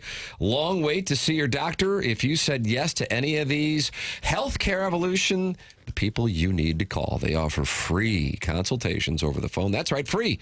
Healthcare Evolution will help you with almost any medical issue you have with a free phone call consultation. What do you have to lose? Real answers and same-day pain relief are provided by Healthcare Evolution. I know this firsthand as they help me with my shoulder issues, as well as numerous people that I know, including what's going on with little Jackie Papers in his hair. I mean, there it is. He just flashed it to the ladies in the balcony. Unbelievable. I think bigger than anything, if I was wearing a hat just a few months ago, there's not a chance in hell I would take it off and show people what's going on with my head because it would look even worse than it was. But now, thanks to Healthcare Evolution, it's unbelievable. I can confidently take my hat off. Sounds like a commercial. Hats off to Healthcare Evolution. Oh gosh. Yeah. Oh, there's a new little slogan for that outfit. Healthcare-evolution.com is where you can find them. If you prefer in-person consultation, Healthcare Evolution can go a little further in depth, and for a limited time, they are providing 70% off your in-person consultation. A huge opportunity to help you get healthy. Receiving real answers and same-day pain relief from Healthcare Evolution have even enabled some of their patients to avoid surgery altogether. Free consultation over the phone, healthcare-evolution.com, or 70% off your in-person consultation with Healthcare Evolution. Some Cardinal news coming up here on the other side of the break. It's TMA 101 ESPN.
Yeah, this is one I was talking about.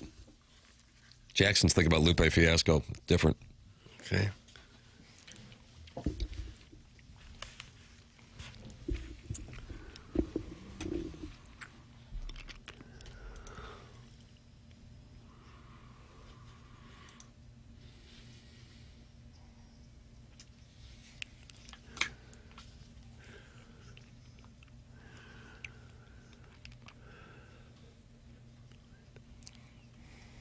Friend of the skipper, Bruce Hornsby. Yeah. He's still with us, isn't he? Oh, yeah. Mount Rushmore of Bruce Hornsby songs go. The four best, I don't even have to say their names. It's so obvious. The four that he really enjoyed playing and the fans enjoyed listening to. I mean, There's that's your just Mount the way it Rushmore. is, was sampled by Tupac and changes. Mandolin Rain, Every Little Kiss, Valley Road, I don't know. Okay, those four. And he would play with the Grateful Dead. You know what they called them, Doug? Fine, I'll tell you. Spider fingers, because he would just tickle those ivories. How do you do? All right. Spider fingers. Yeah. Is this better than the Lupe Fiasco one? I guess we'll let the people decide. All right. Jackson's going to have that one coming up for you, Doug. But in the meantime, Victor Scott, per Tamar Scher, sent down to Memphis. No corresponding move announced as of yet. Cardinals with the day off in New York. And then they'll take on the Mets for 3 before going on to take on the Twins in Minnesota this weekend, back in St. Louis to take on the Padres. So you have that. And then Ollie Marmol managing with Dave Roberts in the All-Star game. How about that, Doug? Yeah. Good for him. I think it's well-deserved. There wasn't very many people, including me, who thought the Cardinals had a ghost of a chance to be a contender this year. And here they are. Second place, tops in the wild card race right now. And you know what we say about the wild card. Daddy likey. Yeah, fathers like him. Yeah. So I think Marmol's a perfect choice for the All-Star game this year. Yeah, congrats to Ollie. He was on the hot seat for a while, it seemed, not this year, but in past years. And he has persevered and done a really good job with the team in transition. Lars said it because they asked him his reaction to Ollie Marmol being announced to be part of the staff. And Lars said that Ollie's the second most tenured manager in the NL. Is he really? Behind Dave Roberts. I was trying to think. Is that like Francona's been with the Reds a while, hasn't he? probably right around the same time? I don't know. I didn't fact check the Cardinal outfielder, but someone might. It's probably more fun not to and just go with it. Right. I like that. Doug, Cardinal World Series odds for the record. This is a Monday tradition where we update your odds. Plus 12,500. Okay. Only 7 teams, only 5 teams have lower odds to win the World Series. Natitude plus 40,000. Marlins plus 50,000. The Rockies plus 50,000. The Giants, how about that? Plus 50,000. And the Angels plus 50,000. Cardinals are at plus 12,500. Your favorite. Do you want to take a guess? I'll give you a chance to guess. Dodgers. Okay, you're right. Yeah. Did you look the odds up? I did, yeah. Plus 180. Yankees plus 550. Braves plus 850. Brewers, for the record, plus 1,600. Your league winners, if you like the Cardinals to win the pennant this year, put 100 down, and then sometime about October 20th, you'll receive $5,500. Okay. The favorite, the Dodgers, minus 105. Well, according to those odds, the Mets have a better chance to win than the Cardinals? That's correct. The Mets are 15 and a half games out of first place. They're plus 3,000 to win the National League. The Cardinals are plus 5,500. I'm not buying that. Division winners. Brewers are minus 240 to win the National League Central. The Cubs are plus 480. The Pirates are plus 750. Then the Cardinals plus 1,300. Gosh. Sounds like you're starting to get mad. These guys hate the Cardinals. They hate the Redbirds. The hell? To make the playoffs, the Cardinals are plus 225. And what are the Mets? The Mets to make the playoffs. Meet the Mets. Meet the Mets. The Mets are plus 410, minus 620 if you want to bet no. Okay. I would gather the reason for the disparity there is because the division is much more realistic for the Cardinals than it is for the Mets. Yeah. So that is another entry point in addition to the 3 wild card spots. That would be my guess. I don't know these things. No. I'm simply in the guessing business. I can't stand this team. No, yeah. They got no balls. Okay? I want teams with balls. I want guys with balls. What do you have to show in baseball to have balls? Clip that off. Juan How Soto, do you know if a team has balls in Juan baseball? Soto walking to first base and an error is made. And he would have been safe by 10 steps. And a run would have scored. He makes $765 million. Oh, God. Has Francesa done a Bet Rivers review yet on that? Oh, man. If I was Juan Soto, yeah, I'd just put my phone in the gun locker for a couple days. Just let that sit there. I don't need to look at that. If you think the Cardinals are going to win 70 games or more and you would like to bet on that, you got to bet $4,500 to win 100. Wow. So they like the chances of the Cardinals getting to 70 wins. Yeah. They actually like the chances of the Cardinals getting to 80 wins. The minus 152 for 80-plus Wow. wins. That's About that? surprising. Because I believe if it was just last week, the over-under win total was like 78 or 79 and a half. That's correct. Yeah. So They've played 63 games so far, and they have 35 wins already. So 80 doesn't seem out of the question at all. No. If you like this club to be a 90-win team, you're going to get about 7-1 on your money. 90-plus wins. That may plus be pushing 710. it. And if you think this is a 100-win team, Well, you'll put $100 down, and then, Doug, you will receive $8,000. that may be the bet, right? Stupid bet. You won't feel $100. The Dodgers, by the way, minus 300 to win 100-plus games. Jesus. How about that? So there. By the way, the Cardinals are coming. Blah, blah. There are your numbers. Kitty Bates is in the Michelob Ultra YouTube chat and says, just joining, or joining late, have we talked about the guy on the TMA fan page crashing out over Doug's season wins take? And I scrolled when I saw this post. I don't see, this is the TMA fan page on Facebook, which Jackson kind of is, I hope you don't take offense to this, but as like a hostile takeover of the thing. Damn pay. I forget what I predicted for their season win. But I don't see the thread, so I don't know what the crash out is. I don't know either. You're the moderator. I know, and the weird thing about both moderating and never checking it is in conversations like these, you're kind of useless. You can do both, though.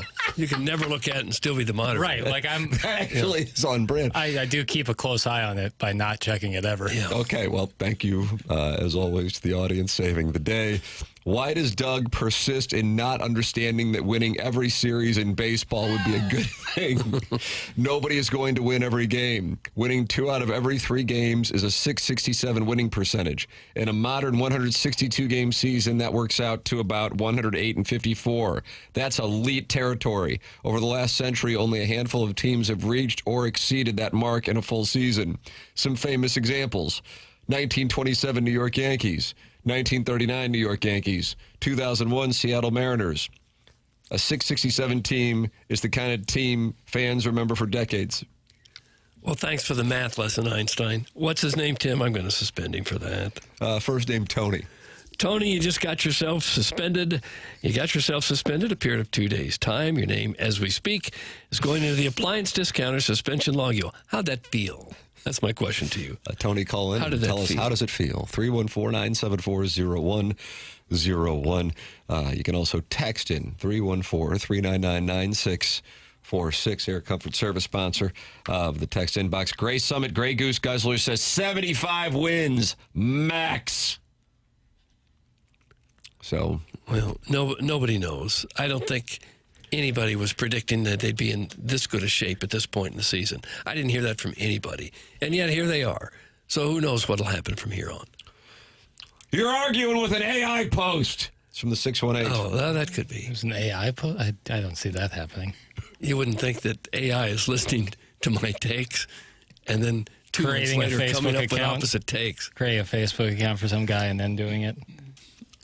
Tony LaRussa. That's from Donnie's headband. I don't believe What the that hell's was the going skipper. on?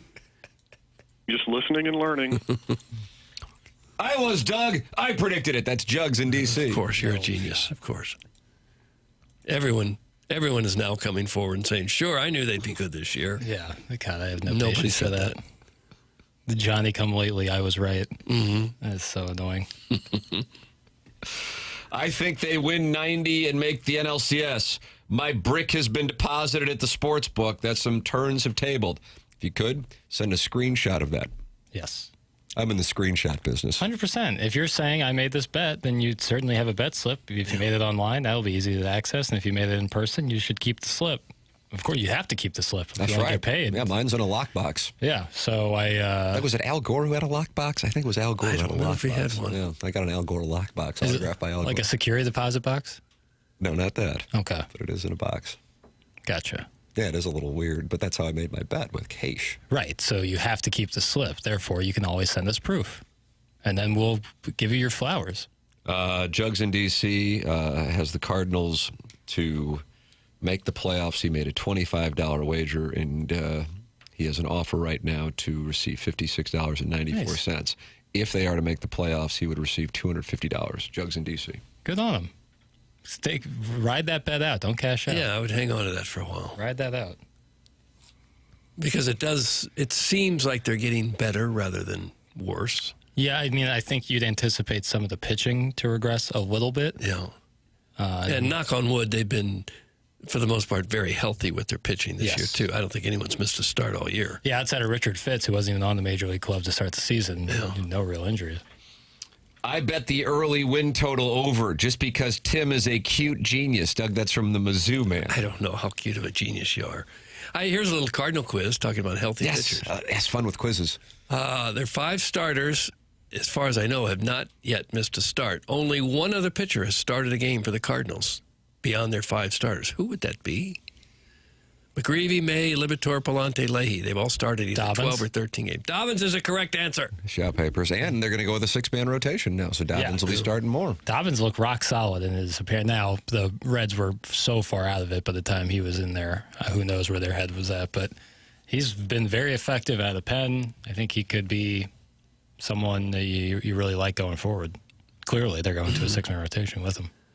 Well, you're going to need 6 at some point. It's pretty rare that all 5 make it to the entire season without missing some starts. Especially since, when you look at McGreevy, Leahy, Palante, not totally used to, having 32 games started in a season. So best to give them an extra day off here and there.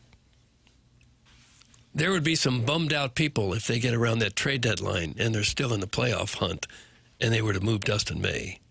If he is to continue pitching how he's pitched over the last month and a half. I agree with the premise.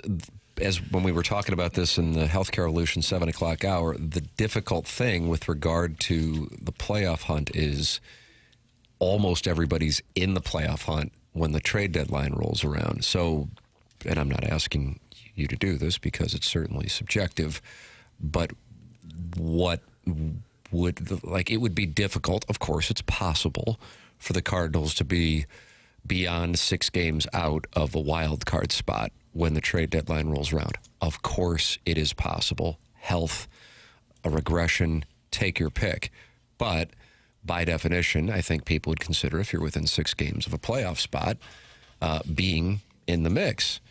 But again, because of baseball's watered-down playoff system, what I consider to be watered down, I know plenty of people like it, and I'm in the minority, but therefore it is very difficult to be one of these Rockies-esque operations where you already know you're doomed.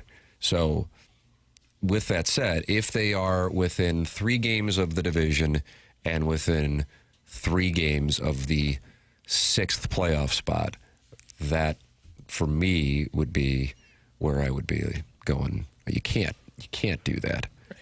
Now, I also would understand if they're not going, okay, let's go out and, trade prospects for a third baseman.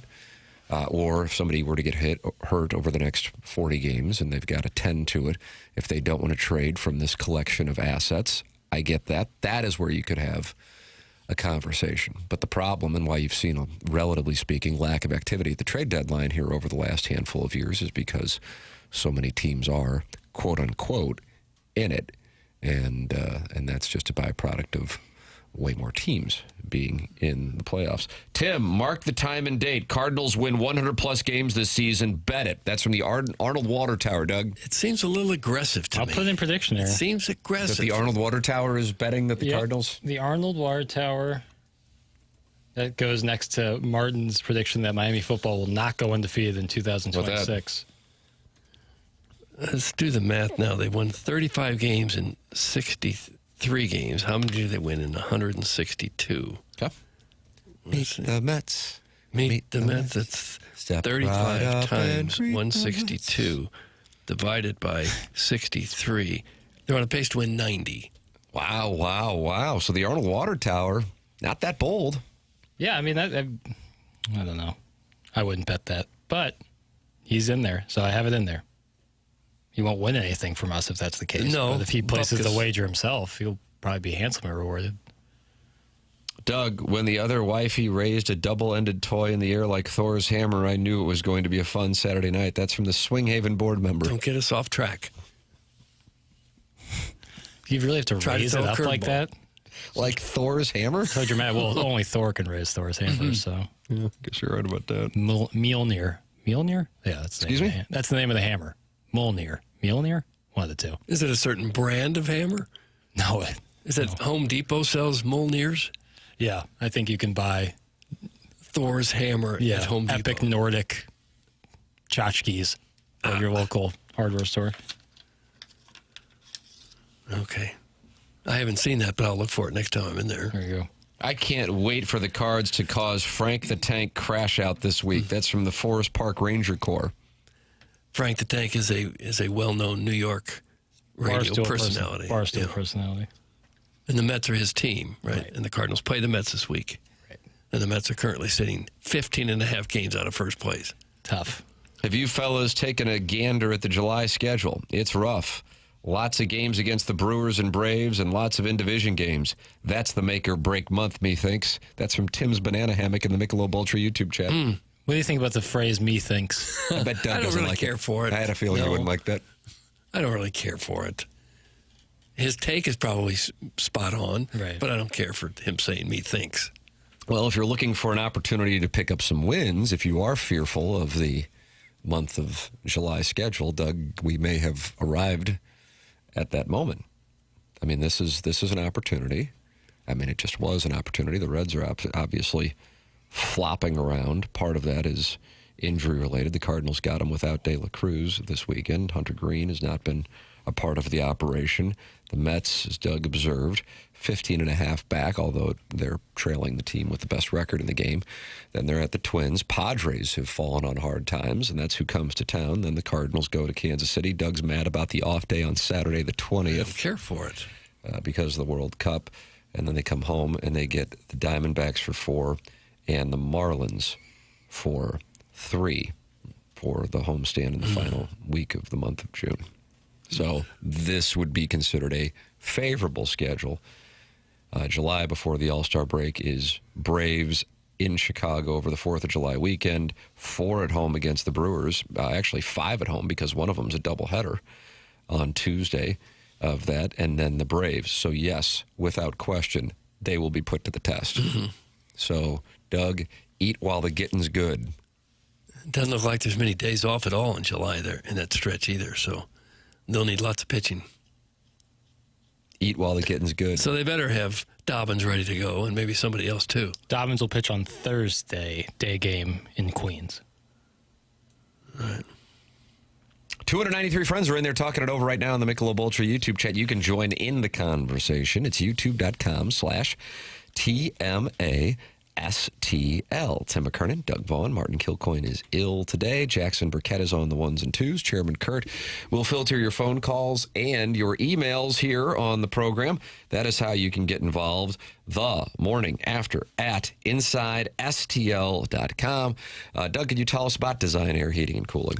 I could indeed. Design Air Heating and Cooling is who you call if you have any kind of problem with your air conditioner, furnace in the winter months, because Design Air has been around since 19 1904, helping make St. Louis homes more comfortable. These guys have seen it all, they've done it all, they've fixed it all, and they've sold any kind of product that's going to make your HVAC system work great in your house. At Design Air, they believe in honest work. You're not going to be sold something that you don't need.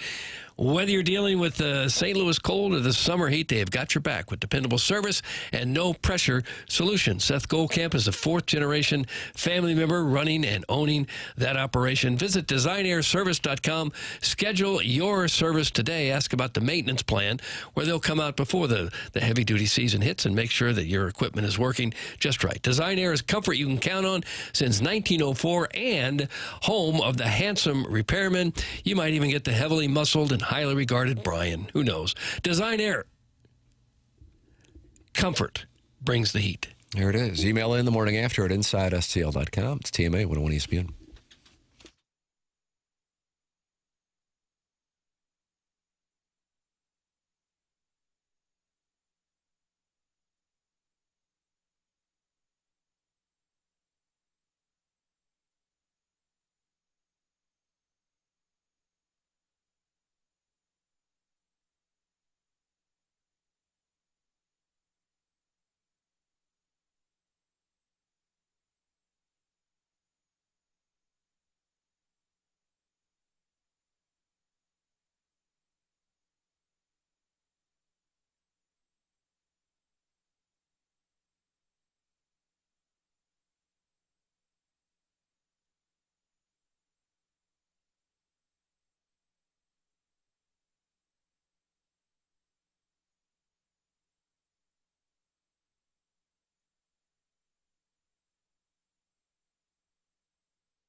This is Jackson with a Sports Center update brought to you by Saliga Heating and Cooling. Knicks Spurs Game 3 action right here on 101 ESPN this evening. Pregame 6:30, tip-off at 7:30. That was another Sports Center update brought to you by Saliga Heating and Cooling, a Daikin heating and air conditioning dealer.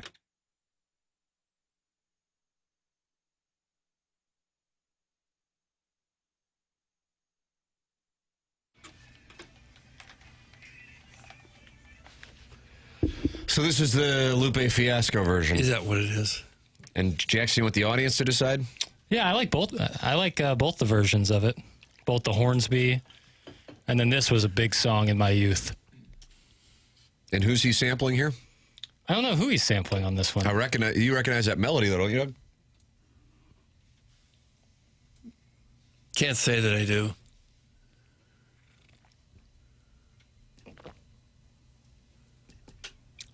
DJ Jackson Burkett with you here on the Mark Hanna Evergreen Wealth Strategies 9 o'clock hour. Tim McKernan, Doug Vaughn with you on the program. Martin Kilcoyne is ill today, and hopefully he will be back tomorrow. I am ill today. I might not be here tomorrow. Doug, as you know, my throat is You gonna be okay? I massage it, but it doesn't really get to the issue. Yeah. Well, you got it bad, and that ain't good. That's right. But Papers and I have a charity event today that's supposed to be outdoors. We noticed in the 8 o'clock hour during a commercial break, Jackson thought the apocalypse had arrived. Mm-hmm. As we look to the southwest, the storms violent in the Creve Coeur area.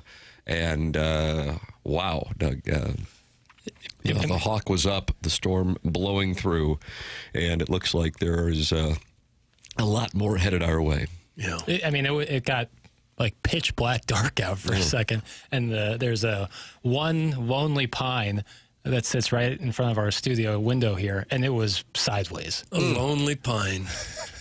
One lonely pine.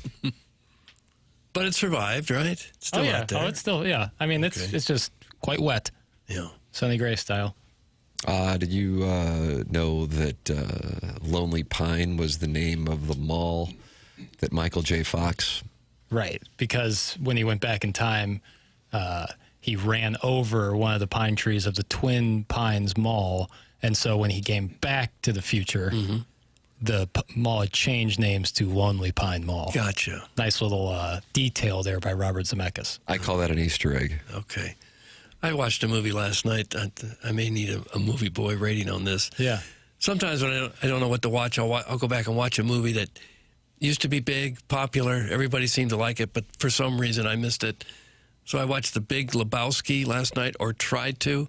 About an hour in, I said, enough. I can see why you wouldn't. I can't do couldn't. this. Now, why do you say that?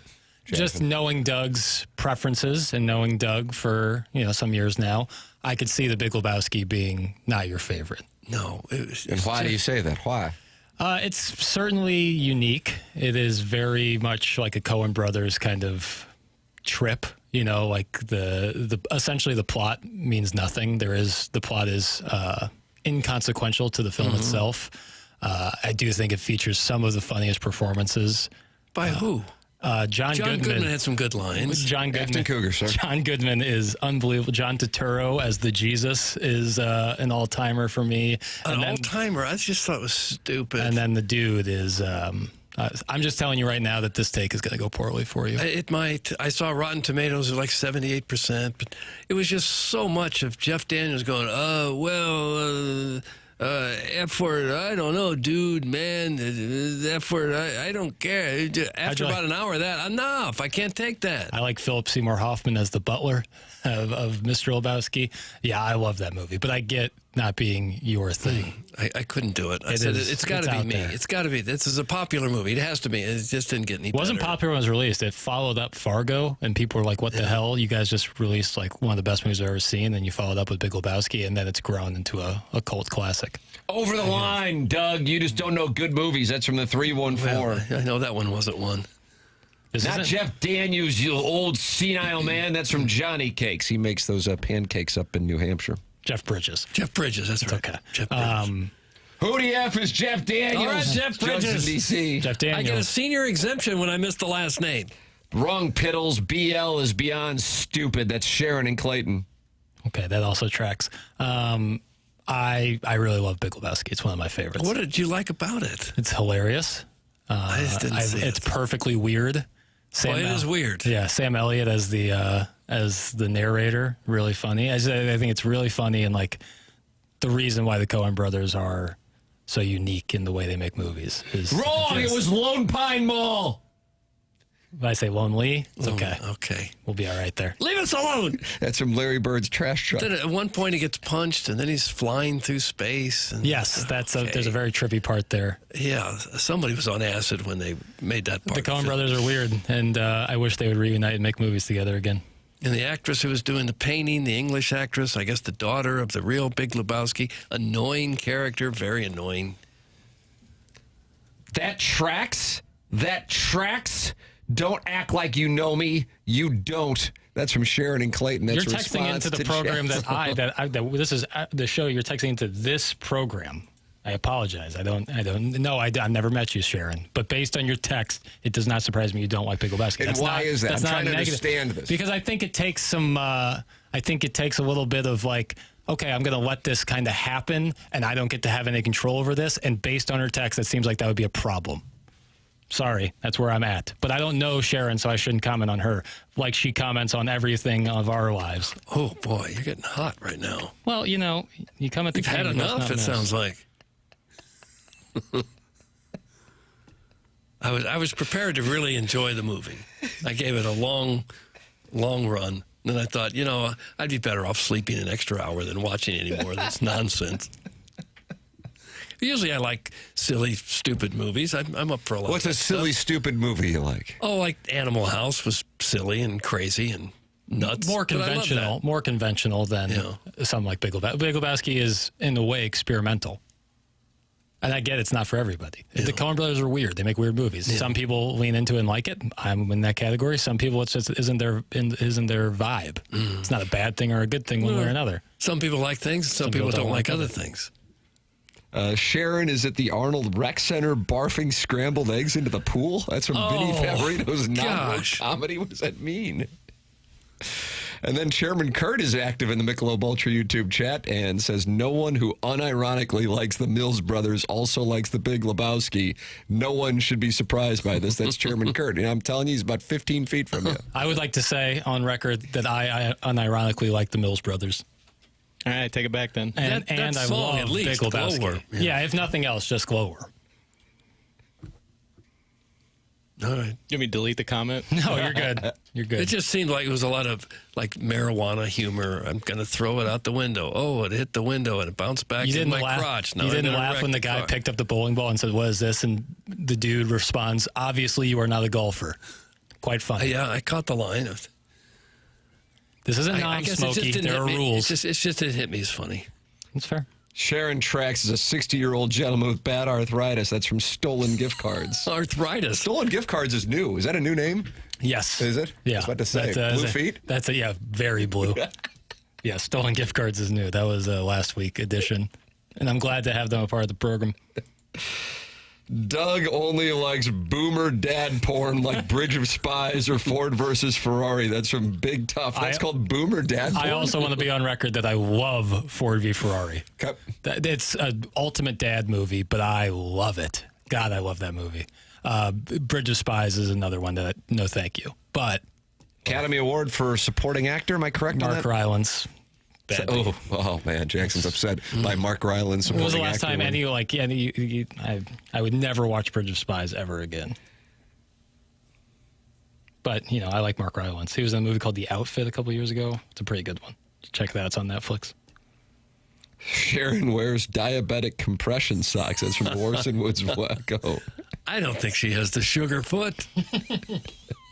Yes, Karen, it tracks. That's from the old Appleton stepdad. And even though it's a morning filled with thunderstorms in the area, the old Appleton stepdad's out there on the front porch in old Appleton enjoying a country time lemonade. It could be. And listening to this program on a transistor radio, texting in from a flip phone. And that's America, Jack. Ain't That America for You and Me. Yes, Jackson, you just fist pumped. No, I was just fist pumping your kind of sentiment there. 250 years, baby. You better believe it. You better believe it. Email in the morning after at InsideSTL.com for our Design, Air, Heating, and Cooling email of the day. That comes your way at approximately 9:45 here on the Polos Plus dossier. A lot of Cardinal conversation on the program. We have not gotten into the NBA Finals.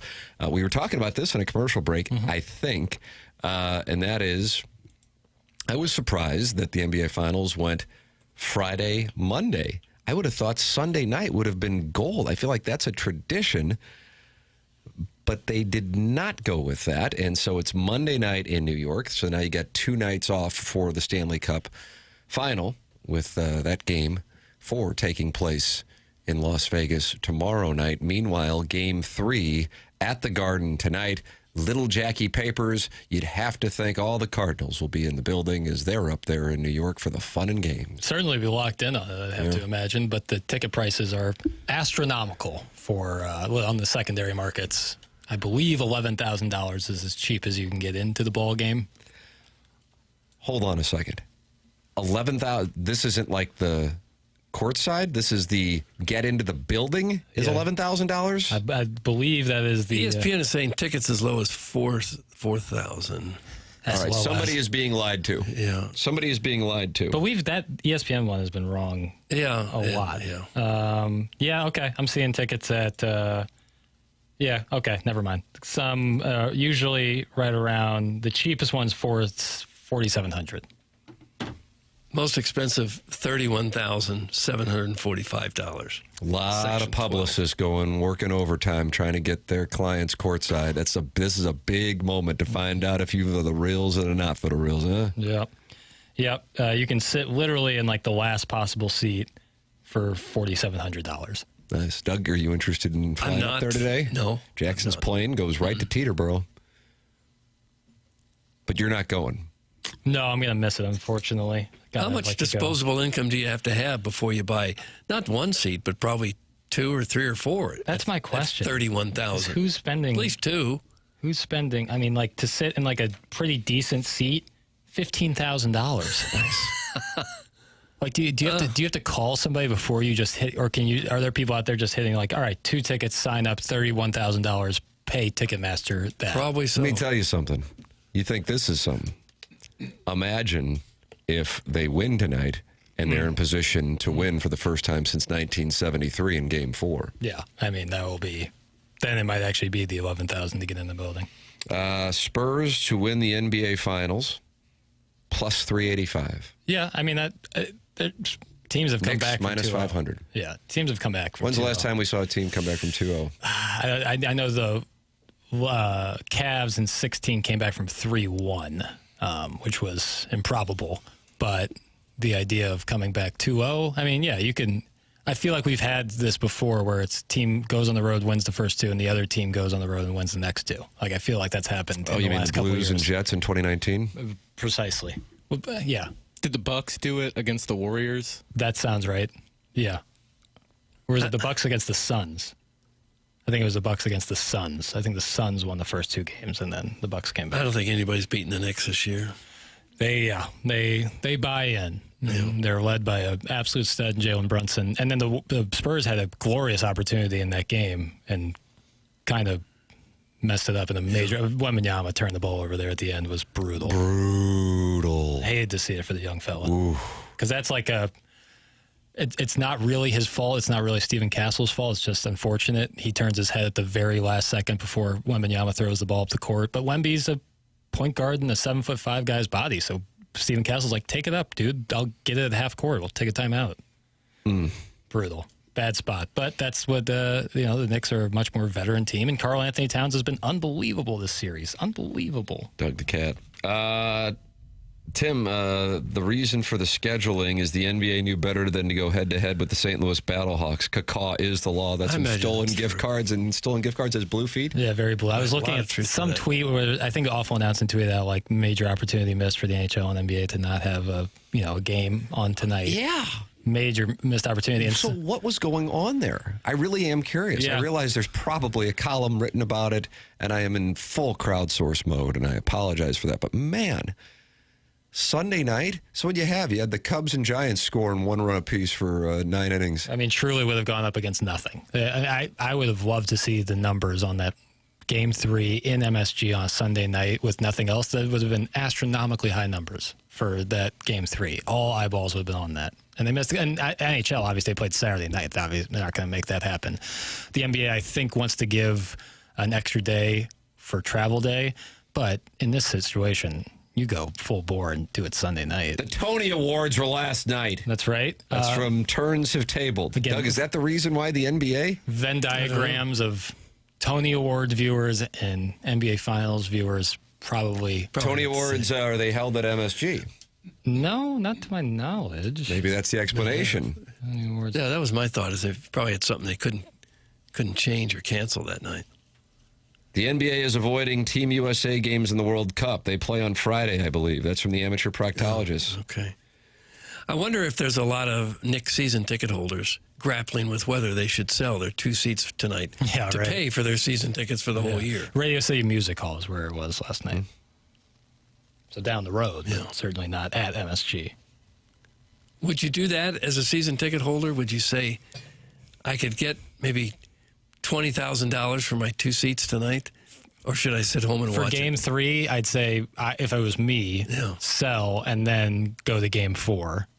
And then, you could really bankroll yourself for a year or two there. But Game 4 might be, the ticket prices might be twice this. If I was a Knicks fan and they had a chance to win the NBA Finals, there's nothing in this world that would stop me from sitting in those Even seats. if you could get $30,000 or $40,000 for your Likely, 2 tickets. if you have Knicks season tickets, you're probably doing pretty well. Decent seats where you would get like something like $30K for them. I think you're probably doing well enough to be like, this is why I have the season tickets, is to see something like this. Well, yeah, I'm sure everyone's pretty well heeled, but there are still some that $40,000 for a couple of tickets might be hard to pass up. I get it. It's like 3 months of rent. Yeah, truly.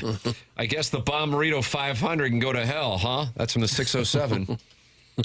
Yeah, again, me saying that this is wide open and the Knicks and the Game 3 could have done big numbers is not necessarily an indictment of anything else that was on last night. True, like the Women's U.S. Open, car racing, Battlehawks, whatever, the Tony Awards, all of these things, doing great. But we're talking about the NBA Finals at Madison Square Garden. Not much else in the sporting world can top that. Tell the people of Louisville that this morning. Right, yeah. UFL, spring football games, soccer games, it doesn't matter. This is the New York Knicks in the NBA Finals here. Doug, it's like why 1994 all over again is the NBA Finals in the World Cup in the United States involving the New York Knicks and the United States could find themselves meeting on the same day. A famous day in 1994, which was the subject of a 30 for 30. Do you remember the events focused on that day? From 1994. I think I have a decent idea. If you want to put a puck on the net, Doug, would you like to fire? I mean, like something outside of sports that was happening? Let me see. Now I know for sure. Okay. So the NBA Finals, Knicks and Rockets. I think it might have been their parade. Okay, got it. So maybe I'm off. The Rockets parade. I don't know. But either way, definitely involved the Knicks in the finals. Were the Rangers also in? Probably the Rangers final. Yeah. Their parade. That's what it would have been because there wouldn't have been a parade in New York. OJ trial? OJ. Well, that was, I believe, the night of his famous Al Collins White Bronco. Got it. Okay. So, yeah. And then the fourth. The fourth would have been 94. Oh, Princess Di. That was 97. Oh. Well, that wouldn't have been it then. Earthquake? Was that the earthquake in San Francisco? Earthquake and one-man gang teamed up to win the WWF. We're not counting that nonsense. No, that would have been in the World Series. That couldn't have been it. Can we have initials? Men wanted to be with him. Women wanted to be Arnold like him. Palmer, final tournament? Final U.S. Open. Got it. Okay. How about that? Wow, that's a geez. Because men wanted to be with him? It's a big what? Day. When did Pulp Fiction come out? That might have been right around the same time, too. And then also Pulp Fiction. Gosh. That could have been anytime any movie comes out, word, we mark time any with movie, this stuff. It's Pulp Fiction. Yeah, here. Knicks game, Bob Costas was there. Famous video. That's from Merp the Barbarian. Yeah, the Al Cowlings thing was taking place. Yeah, MSG was busy in the summer of 94. Yeah, because I remember... was that the Canucks they beat, the Messiah? I think so. Francesa and Mad Dog, there was like a classic video or tape of them talking about their itineraries for those days, and it was like crazy what they were doing. Like Rangers game, Knicks game, all at the same time. And I like that 30 for 30 because there's no narration. It's just strictly is that right? footage from the different events. How about that? Talk Major League Pickleball weekend. That's from Shooter McGavin. Tell that trust fund baby to quit pretending he's a meat and potatoes guy. It's from the 636. Yeah, Okay. stop it. All right. I apologize. Good for you. I agree with Doug's take on the Big Lebowski. It's from Adonis Jordan. Yeah. That guy won a national championship at Kansas. Not for everybody. You'd probably think, marijuana humor, hysterical, or you'd love it or you'd hate it. Yeah, I think it's a polarizing film in that way. I think it has grown to be a cult classic, and I think a lot of people who are into it really are into it, and then for some it just doesn't work. You can email in your thoughts the morning after at InsideSTL.com for the Design, Air, Heating, and Cooling email today. It's coming up in 15 minutes here on TMA. This program exists and is approaching its 22nd birthday in July because of the audience and the audience supporting the sponsors. And 100 West Dental and Dr. Brandon Pryor is a longtime TMA sponsor. His offices with his incredible staff, has a huge staff, on Manchester in Baldwin. And you know him at 100 West Dental, the guy that I've been telling you about to get your smile back, but he can also help get your sleep back. He treats sleep apnea with custom oral appliances, an alternative to a CPAP. So no mask, no machine for the right candidates. If you think you might have a sleep issue or you've already been diagnosed, they'll do a complimentary consultation to see if it's a fit. At least go get checked because bad sleep catches up with you. You're not performing at 100% if you're not sleeping right at work, in the gym, anywhere. And yeah, this is still the best place for veneers, implants, full smile rehab, the bigger dental work. Visit 100westdental.com. Go see Dr. Pryor. That's 100westdental.com with Dr. Brandon Pryor. The offices on Manchester in Baldwin. The program is called The Morning After. It's presented to you by Brown and Crouppen on 101 ESPN from the Stiefel Studios.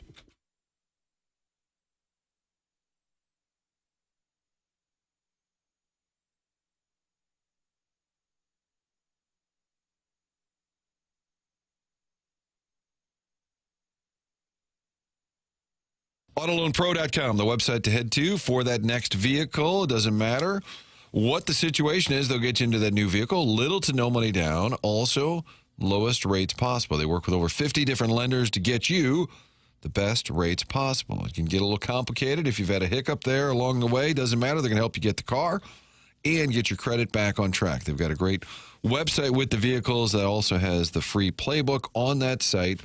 Jim Olive, the owner, put this playbook together so that you can better understand how the credit industry works. So get a new vehicle, improve your credit, all in one spot. AutoLoanPro.com, they're part of the Lita family. Great selection online there. A little footage there on TV with Jim and Robert Thomas, and friend of the show, Robert Thomas, on the site as well. But get that free playbook, get the vehicle, all of it in one spot. All you need to know is to choose the pro. AutoLoanPro.com.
Nice. Oh, here you go. This is a nice reset. Yeah, this is your hit of dopamine. For me, it's Emmanuel in space, but you hear this and you are immediately in a good place and ready to give some takes. It's just a timeless little song that you can't help but tapping your toe. And take a listen to this. Muted trumpets.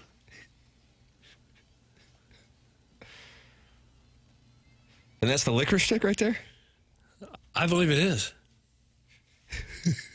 When did you stop playing clarinet, Doug? About 7th or 8th grade. Okay. You didn't play it through high school, obviously. I had such buck teeth. I was actually wearing grooves into the mouthpiece of the clarinet. Is that a rented clarinet? No, my own personal clarinet. You kidding me?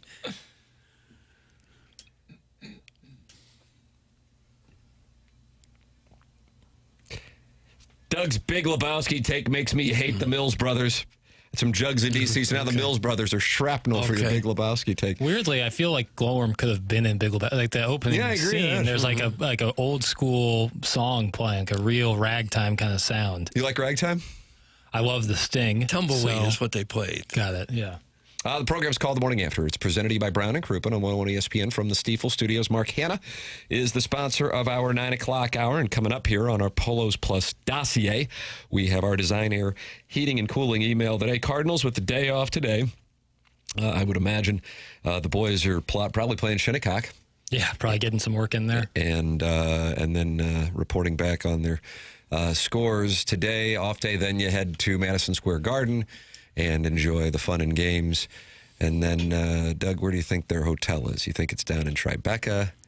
You think it might be probably by not. Central Park at the Waldorf? Wouldn't you try that's where you stay, right? If you have to stay in the city. Yeah, Upper West Side. Wouldn't you try to avoid all that if you're the Cardinals? Stay in Queens? Stay in Astoria? Well, you want to get involved Flushing? in all the Knicks stuff right now? It just seems like it'd be a hassle. Maybe driving is going to be really tough. Yeah, I could see that. I don't know. You guys would know better than I where they stay when they play the Mets. I think it's that Comfort Inn right by Queens and Long Island City. Well, no, that could be. So help me, in 2006, we did the show during the NLCS, this very presentation, Doug, from Martin's hotel room at the Comfort Inn in Queens. Nice. Well, and again, I called Comforter.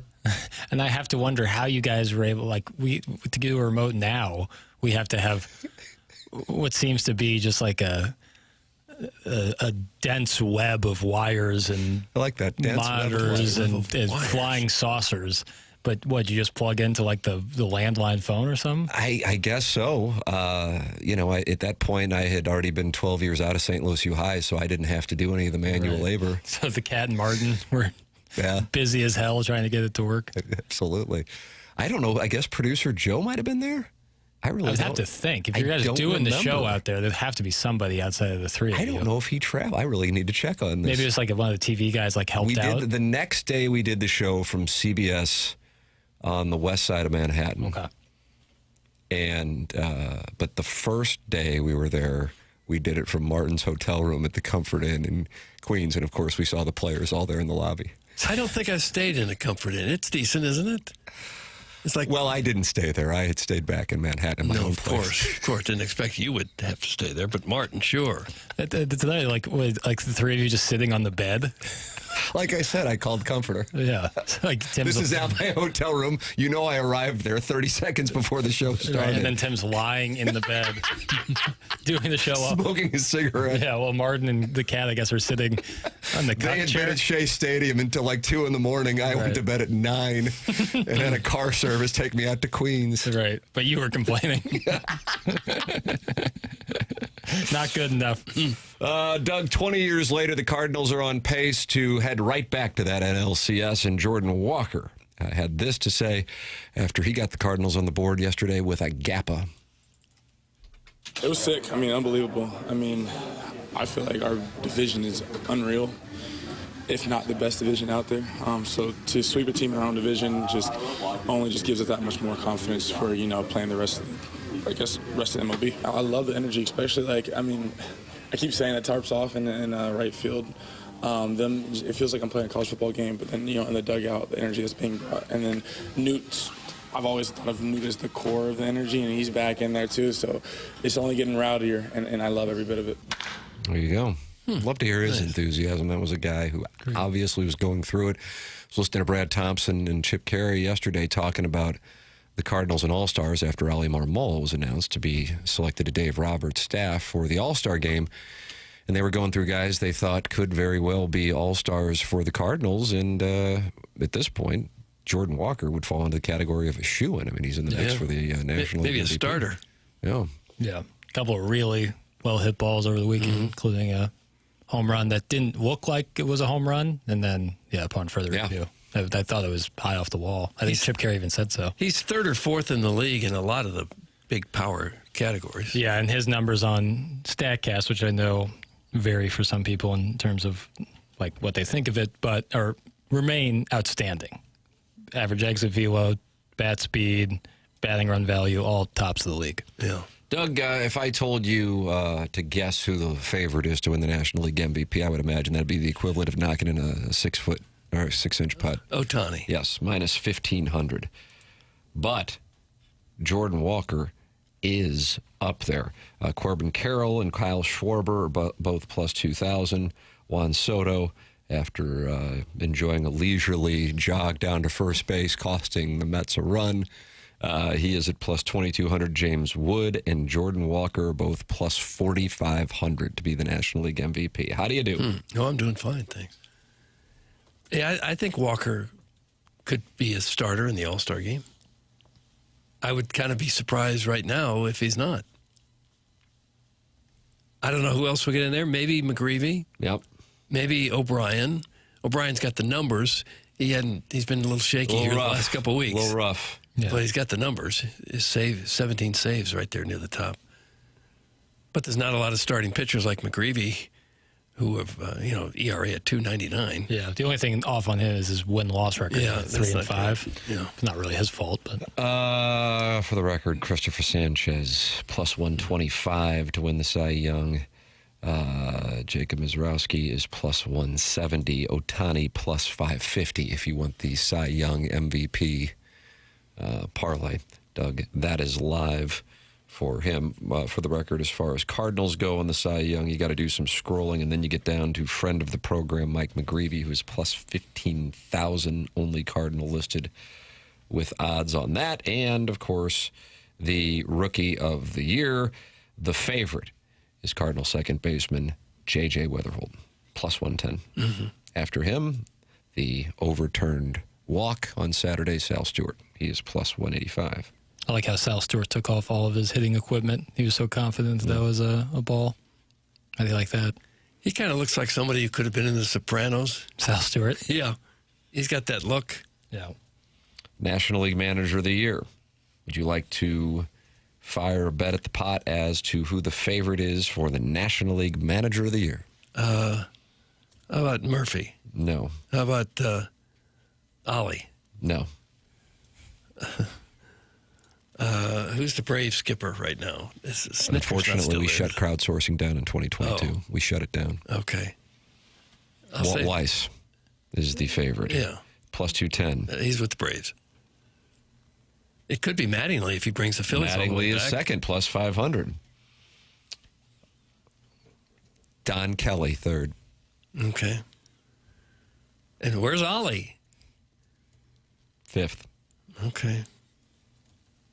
He's plus 750. Are tied for fourth with Pat Murphy. Yeah. But both plus 750. If Mattingly brings the Phillies all the way back, it would have to be him, I would think. Yeah, but if the Braves keep tearing it up.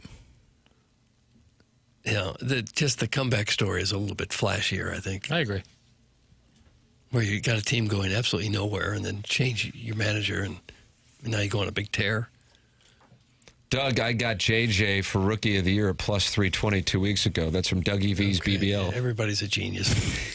Virtually everyone who texts in is a genius. And all extremely wealthy based on the bets that they put in. Knock it it off with that. Oh, no. We don't need that kind of stuff around here. You can tell us anything. We're just supposed to believe it. Usually the winners just keep it to themselves. Not you. You got to text in and tell us over and over and ad nauseum. Tired of it. Tired of this and that. Just your weekly reminder that Sharon lives in a new build and has never flown private. Laughing emoji. That's from the self-made stay-at-home Laduma. A new build. I've never heard that as an insult. Your house is newly built. Well, I think, and Jackson, you can speak to this. You know me. I don't know. Right. Somebody said, it's off Conway Road. I go, what is that, over in L.A.? Right. That if you have that old money, what you do is you gut that brick house and you make it look like a palace on the inside. But the house was built generations ago and probably passed down. Sure. Right. Complete teardowns. It's not going to get you into STLCC anytime soon. Yeah. So those houses around St. Louis Country Club, inside all sparkling brand new, but the outside, they still want to go with the look from the classic look 70 or 80 years ago. Yes. Yeah, revamp all the stuff inside, outside keep, the bones. Sharon has an Etsy shop that sells exclusively Savannah Bananas apparel. That's from the Hunchback of Von Castle. I didn't know that. Lick my hoop? Yeah, you're right. How can I possibly live in my new custom-built Clayton home? That's Sharon and Clayton. Custom-built? It sounds like the self-made stay-at-home Ledoux mom was right. That's unfortunate. They're not going to like that description. That new custom-built Clayton home. It sounds wonderful, but they're not going to like it. No, they're not. No. Hey, Doug, I won a bet in high school that the Cardinals would win the World Series in 2006, and it got me $25. Sure That's from the 314. Sure, we all did. Nice. $25 it made, Doug. That's serious cash. A lot of cake.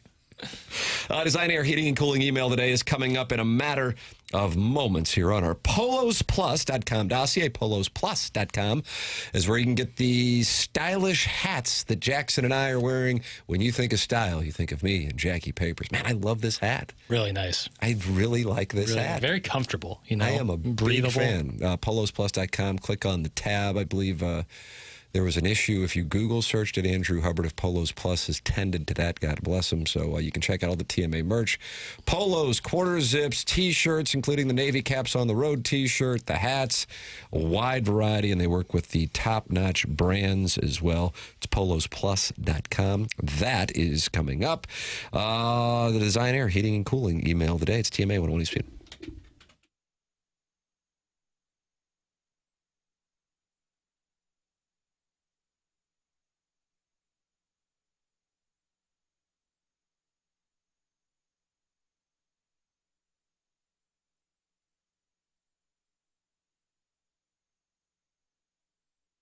At Michael's Bath, they create elevated bathroom spaces that blend luxury, comfort, and smart design, all tailored to the way you live.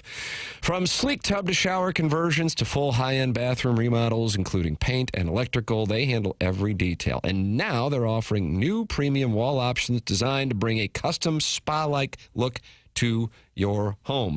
With 30 years of experience, all 5-star reviews, and an A-plus rating with the Better Business Bureau and VA recommended, Michael's Baths delivers craftsmanship you can trust without gimmicks or high-pressure sales.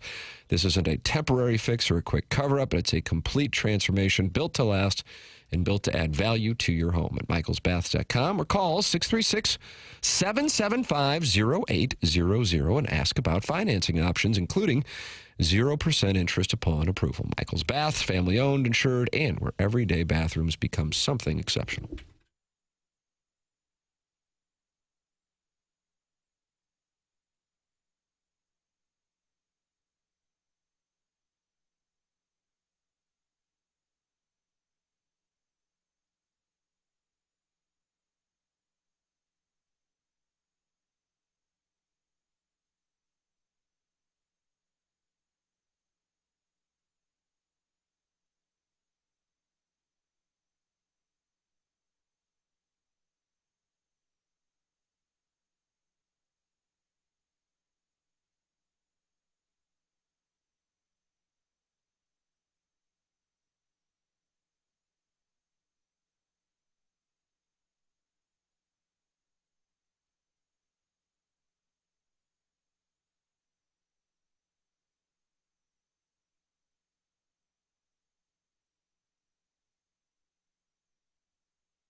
It's up to you, Doug. Do you want the Design Air Heating and Cooling email today? Well, I think it's about time for it. Let's do it then. Design Air Heating and Cooling email today.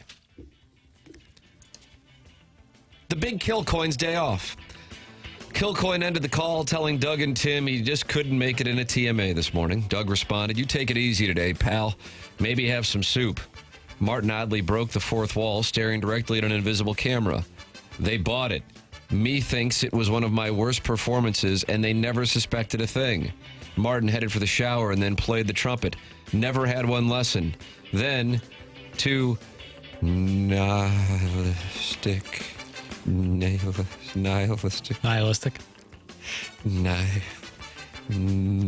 get through it. Keep going. Plow ahead. Then too nihilistic broke into his room and peed on his rug. Big Lebowski reference. Yeah, I know. It's all pee on the rug. Not the rug, man. It really brought the room together, Martin screamed. Doug gave the big Kilcoyne's day off a thumbs down. That's from We Too Low. We Too Low. Some sort of weird combination of Ferris Bueller and Big Lebowski. Very odd. Two films that are not similar Get at all. off this station. Dear Dossier, another jam-packed weekend in the books. Woke up at dawn to my pet sparrow having a full-blown domestic dispute with a rodent, neither of whom pay rent, but both act like they run the place. Drove over an hour for a 10-minute haircut, made prolonged eye contact with 5 decades of regret, and I'm back in the car wondering why bother interfering with a perfectly good natural decline. Get home, ready to do laundry, and of course I'm locked out of the vacant unit across the hall. Turns out the landlord changed the locks, like I've been abusing premium access to an industrial laundry facility. So now I'm hauling a bag of laundry like a disgraced migratory sock peddler across town to my niece's house. At least she's hosting the monthly family game night. Folded my laundry in between turns, got heckled, and gave it right back. I added my cousin and uncle to the scorned list, which is frankly just administrative cleanup after they skipped my Hall of Fame induction ceremony for a concert that legally shouldn't be charging admission. It all happened. End result, clothes clean, suspicious haircut, grudges refreshed, and living situation is hanging on by a thread. I'll be stewing over this longer than I'd like, which feels like its own kind of problem. Toodles, that's from the TMA Troubadour, Senior Director of Lonely Pine Industries. TMA Troubadour. And once again, the Strode program has leaked into this one. Morning, Tim and Boner Pill. First things first, I was listening to that skeleton where the producer puts effort into it over the weekend and got to hear some great interviews you guys did on the morning after the passing of Red Schoendienst. You guys had on Mike Shannon, Dal Maxville, Jennings Randolph Sr., all telling great stories about Red I'd never heard. Highly recommended listening if any Cardinals fans have a few hours to kill. I crushed it on a 5-minute walk, but I know that's 4.8 miles out of range for most of the listening audience. Anyway, around 10:12 Eastern time, Doug dropped a nuclear missile of a take that made me ears bleed. Apparently, Tapwater wasn't a fan of Jeff Daniels and the Big Lebowski. Doug looked me square in me crusty blue eyes. This afternoon, I am going to do absolutely nothing but watch the Big Lebowski and smoke weed just to piss you off. Nothing else. My buddy Sprunt, who lives in a neighborhood and has had a couple strokes, gave me a sack of weed gummies at the bar last night, and I'm going to find a way to snort them. Your generation makes me sick. Be better. I miss Martin. Chairman, it makes my stomach flutter to have you back. Jackson, what's the NBA pick tonight? Tim, you're a broadcasting god. Oh. Screw Chuck Todd from the Potomac, Jugs in D.C., Constable of the Hills Avian Residency Program. P.S. Jackson, play the Knicks bill drop.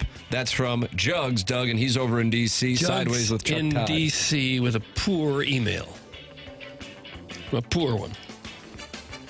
And you can watch Big Lebowski all day.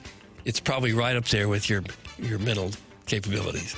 I could have sworn the juice was on the loose while the Suns were in the NBA Finals. I looked it up, and it turns out I was wrong. I will never question Tim's infallibility again. I will now go watch 3 Jiminy Glick interviews as penance. Doug, that's from the Unknown DJ. Unknown DJ. Now, he's funny, Jiminy Glick. That's funny.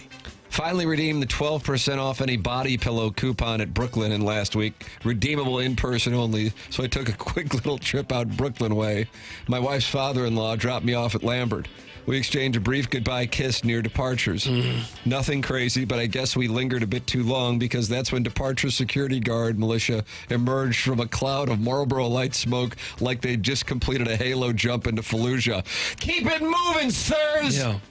The vehicle was stopped for roughly the duration of a Cardinal rally, but guess it was too long. The whistle stirred.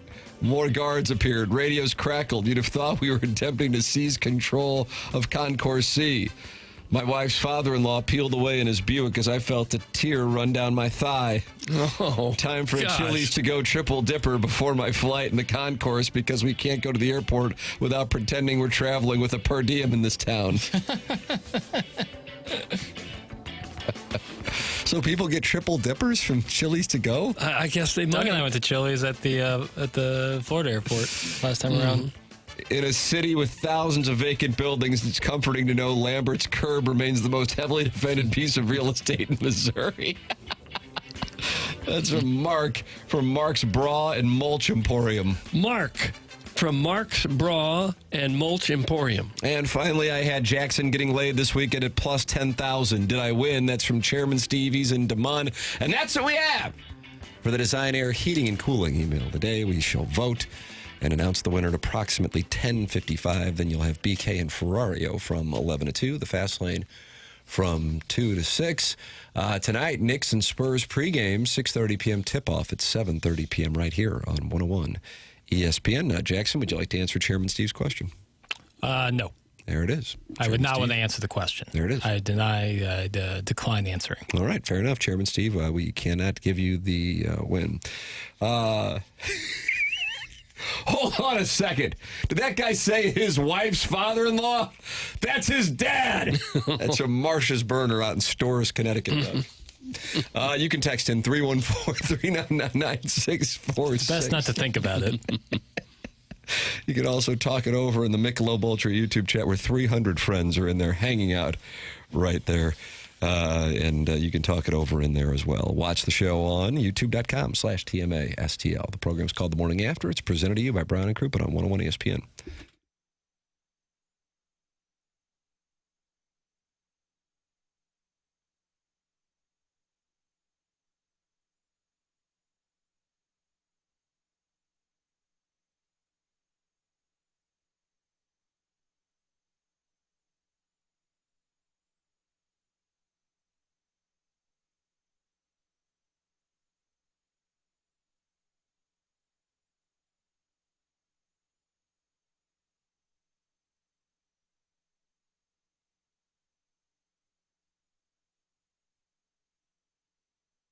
Delmar Mortgage is online at delmarmortgage.com. That's Ryan Luchtefeld and Delmar Mortgage. His personal number is 618-593-3608.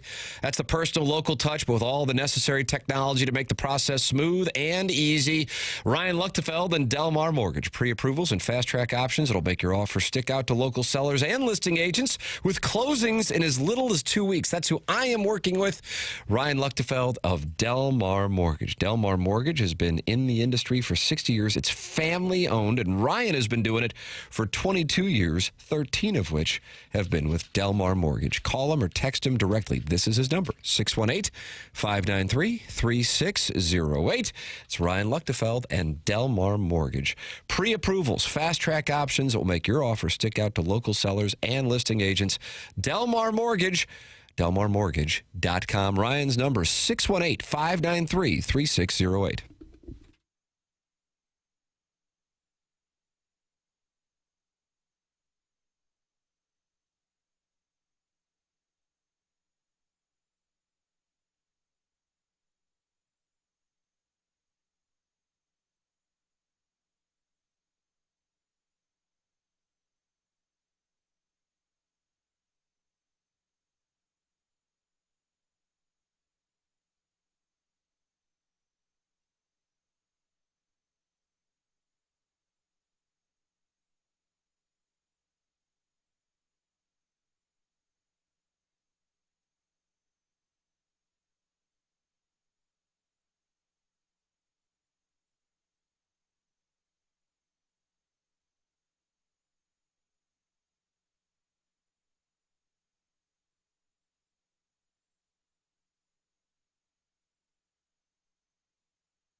This is Jackson with a Sports Center update brought to you by Universal Windows Direct. Tomorrow evening, we'll have Game 4 of the Stanley Cup Final action right here on 101 ESPN. Golden Knights and Hurricanes. Pregame at 6:30, puck drop at 7 tomorrow evening on 101 ESPN. That was another Sports Center update brought to you by Universal Windows Direct. You'll be saying, I love my windows.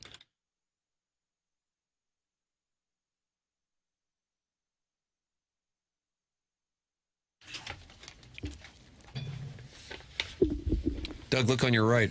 Yeah. It's James Carlton. I saw him sitting over there. Hello, James. Well, good morning, everyone. How we doing? Oh, we're doing fine. You? The great James Carlton. Doing great. I mean, lousy day outside, but other than that, it's great. Any trouble driving here? Yeah, it was like, how are the roads? I remember Jackson saying a few weeks ago it was almost where he couldn't see 3 feet in front Monday of him. of last There was week. a little pocket on 40 that was like that on the way. Really? Yeah, just a little pocket, though. So I've had that where it's like just for a couple seconds it'll do that. Last heartbeat Monday, the whole ride in was like that. Yeah. Truly unbelievable. I would have gotten off at Spady, too, if I were you. And it made a wave that covered the sidewalk the entire ride down Spady. The hell. When I was living in Houston for high school, there was a flood where I actually got trapped at like a Schnucks-like shopping center for about 8 hours. Really? Yeah. 8 hours? The store? No, just in the parking lot. You know, I was gonna say, you could not get off that little island, whatever it was. It was crazy. I mean, Houston's flooded a few times. Yeah, what was it? Harvey, the hurricane that hit a couple of years ago that devastated that entire place? Wrecked them. That's right. Wrecked them. Damn near killed them. Yeah. You know, I've been on a pretty big World War II movie kick. Oh, have you? Well, with yesterday being the anniversary of D-Day, right. I think one of our sponsors is out there, by the way, for that commemoration of June 6th. Oh, really? Yeah. So anyway, I was watching. First of all, did you know this? Maybe you knew this. I thought this was the craziest thing I've ever heard. Do you know that Ted Williams was flying an airplane, got shot down, and do you know who his co-pilot was? John Glenn. Oh, was it really? Can you imagine the talent level? I had never heard that. Yeah, and they survived, obviously. What an amount of talent in that small cockpit. Ted Williams and John Glenn. That is just crazy. Ted Williams, it was World War II and Korean War. How about that? So how many years did he lose off his career? I think 4 or 5. My goodness. Prime years. Yeah, isn't that something? The other movie I just watched was called A Zone of Interest. Has anybody seen that? Oh, yeah. No. What's going on with that? Pretty eerie. I mean, it's the way it's filmed. Yeah, Zone of Interest is about the head of Auschwitz concentration camp and how they lived next door to Auschwitz. And just having a normal family life, knowing what's going on the other side of those walls. Really? Has a very powerful ending. Yeah. Incredibly powerful ending. Yeah. Yeah. Made by Jonathan Glazer. So I that one, and then, of course, Saving Private Ryan. I watched that for the first time. There's a new one out right now that's supposed to be really good. about the I weather. didn't think Brendan Fraser would be casted as Eisenhower, but apparently it works because I've heard good feedback on it. I've not seen that one yet, but yeah, I've been on a big kick lately in that. Yeah, those movies are always very popular. And I will say, with Big Lebowski, I didn't love it the first time I watched it. Yeah. Have you ever had one of those? Watch it multiple times. Yeah, that's not going to happen. Have you ever had one of those movies where, I think Step Brothers was kind of like that for me, too. The first watch, I didn't think it was that great because it was so hyped up. Yeah. And now, of course, I adore that movie as I do Big Lebowski. So Get that more with action movies. Is that right? At first glance, you're just kind of like, oh, this is just kind of a by the numbers action movie. Yeah. And then as time goes on, you're like, oh, I'm vibing. A lot of the Mission Impossible movies are like that with me, where I saw it the first time, I was like, I can't distinguish one from the other. And then it grows in my estimation as time goes on. There you go. So I'm just trying to give you some movie recs, Doug. All right. Well, I appreciate that. And you can listen to Movie Boy to get good guidance. Yeah. I like a horror. Well, but he right loved The Big Lebowski. Love. I do too. My dog's named Walter Sobchak. So, yes, I did. Really? And I think I can potentially change Jackson's mind on a float trip. Have you ever heard of the Salt River that flows through Tempe, Arizona on the ASU campus? Well, we're getting warmer. This is a nice 180. First of all, the water is coming from the Colorado River off the mountain, so it's very cold for 110 degrees outside in Arizona. Like that. And the scenery, as you can imagine, through the ASU campus is unbelievable. So maybe that could get you out of the water. Now we're talking something. Now it's happened. Now Papers is on board. Well, I'd be more on board with something like that. Yes. Yes, that was quite a good float. Yeah. How about this text from Shrimply Pibbles? Doug, he usually sends in pictures of his wife. Yeah. He says, if there is a single TMA listener who doesn't at least have a conversation with James Carlton. They are foolish. James and his crew are the best in the business, and he's handsome, too. That's from Shrimply Pibbles. How about that endorsement, James? Check He's is in online the mail. at carltoninsurance.net, or you can call 314-961-4800. I'm a client, Jackson's a client, and apparently Shrimply Pibbles is a client. That's James Carlton of the Carlton State Farm Insurance Agency, who is in studio with us right now here on TMA. How about that endorsement? That's fantastic. You get a Shrimply Pibbles endorsement. He's top 5 favorite clients. Love him. Love him. You were talking about last week on ATMA that 0% chance you will answer a phone call if it's not saved in your phone. That's correct. Is there ever a scenario where you're like expecting a call from a number that obviously isn't safe? Like, I don't know, my prescription's ready, or I'm trying to wait But for that's all United. automated at this point. Yeah, that's true. You'll probably just get a text on There's that. always a fail-safe. You know, Okay. like I made an appointment with 100 West Dental a few weeks ago. Went out Great there. Dr. Brandon The great Pryor. Dr. Brandon Pryor.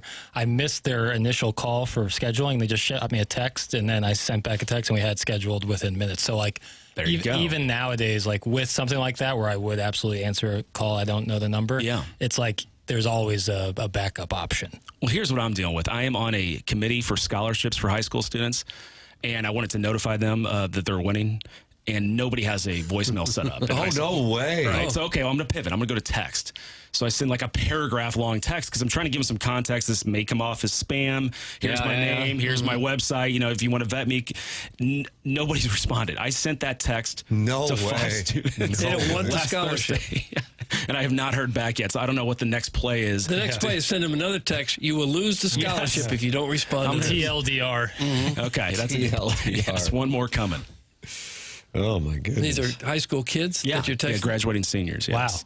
Yeah. Do they have any like inkling that this could be happening? Well, that's what I wanted to make sure of because it was a good scenario. We partner with this police foundation that raises a ton of money for our club. Super cool. And we are able to award 5 more scholarships. So the main ones were awarded back in May. Got but it. now that the school's out, I can't lean on the high school to notify them. Oh, So okay. I'm trying to reach out to them myself and not having much luck. Boy, James, we're getting anecdotes left and right here. James and his team really are the best. My daughter was driving back from school before spring break and had a flat in the middle of nowhere, Kentucky.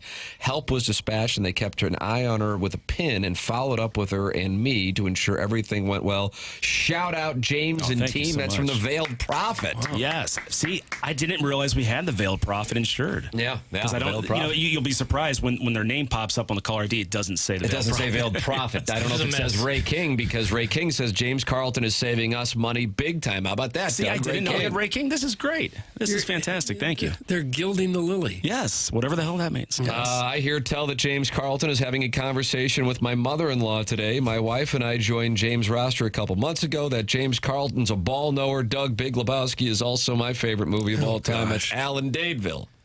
Man. And I do know, I did know Al. We had a great conversation about college football last year. So thank you so much, Al. And yes, I am visiting with your mother. So the Big Lebowski, you didn't think John Goodman's character was absolutely I hysterical? thought he was kind of funny. I mean, the whole family watched it. 2 of my kids in their 30s, we all looked at each other and said, what are we watching here? I get What are that. we It is. doing?" I mean, it's a different style of comedy. It is, and that's why the second or third watch for me, I got it. It finally clicked, and I love it. Doug, give it 2 and 3 times I'm tonight. not going to. There has to be better movies. There are than rules, that. Smokey. This isn't Nam. How about that? Does that change your mind on it? How does Tim feel? But I didn't get Tim's opinion on Big Lebowski. I'm fine with it. Okay. Don't love it. You don't dress up and go to the Don't hate festival? it. I don't do that. I also think I agree with your assessment that it probably requires another watch. I feel like there are a few movies that are like that you were making reference to. Coen Brothers movies especially. Yeah. I think, like, I the first time you see No Country for Old Men, I don't think you're, like, running out of the theater. Like, that was one intense. Like, you kind of have to watch it again and then one more time, and then you're probably like, okay, now I get it. Give me some other Coen Brothers films, because probably I'm not Fargo, Oh Brother, Yeah, Where Art Fargo. Thou? Sling Blade them? No, that's Billy And Bob. Oh, Brother, We're Out There is your favorite My favorite movie of all Jackson's time. favorite movie. Favorite movie of all time. Burn After Reading, Raising Arizona, Blood Simple, This is just off the top of Barton your head. Fink. He is movie Think boy. Miller's Crossing. It is movie boy. You better believe it. Nice. James. Think Miller's Crossing. There was one that I watched for a second time that I don't think I'm going to get a lot of agreement here, but Lost in Translation. I just, for some reason, really liked the way that movie was filmed in Tokyo. Love Lost in Translation. Oh, you do? The great Okay, Sofia good. Coppola. I don't know what else she's done, This is Francis's daughter. Correct? Francis's daughter, Okay. yeah, directed it. I'm not sure what else she's done outside. Recently, she did Priscilla about Elvis's wife. Oh, okay. Really, really good. But yeah, Bill Murray and ScarJo. There we go. Pretty How good about 1-2 this? punch. Listener Lori here. Another compliment for James Carlton and his group. I put a review out there for them, and they sent me a thank you card. Wow, the absolute best customer service. That's from the 314. Well, that's so kind. That's We listener greatly Lori, appreciate Doug. it. Yet another lady listening to TMA. Doug, it's amazing. James, I don't know what your market research shows, but this is now mainly a ladies program. Yes, it's The of course. View, except just hosted by hot guys. Well, thank you so much. That's very kind for all the Yeah, the listeners to share people. that. I mean, we weren't asking for it. The people unsolicited here sent in these texts. They love working with you. I do too. I've been with James for 7 years. You can make the switch. Good chance you're going to save some money. 314-961-4800 or go online at carltoninsurance.net. If your insurance costs a leg and an arm, call James Carlton State Farm. James, appreciate it as always, brother. Thank you, gentlemen. Have a there good he is, week. the Thanks, great James. James Carlton. And I love that the listeners were sending in their endorsements of James. It truly is great customer service and an opportunity to save money. 10:20 in St. Louis. Time check brought to you by Clarkson Jewelers here on TMA. Tim McKernan, Doug Vaughn, Martin Kilcoyne is ill today. Hopefully he will be back tomorrow. Jackson Burkett is on the 1s and 2s. Chairman Kurt filtering your phone calls at 314-974-0101. This is the Morning After 101 ESPN.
What do we have going on here, you think, Doug?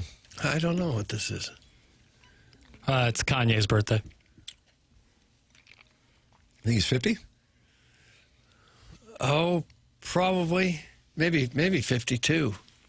Today is Kanye's 49th birthday. Oh, wow. Okay.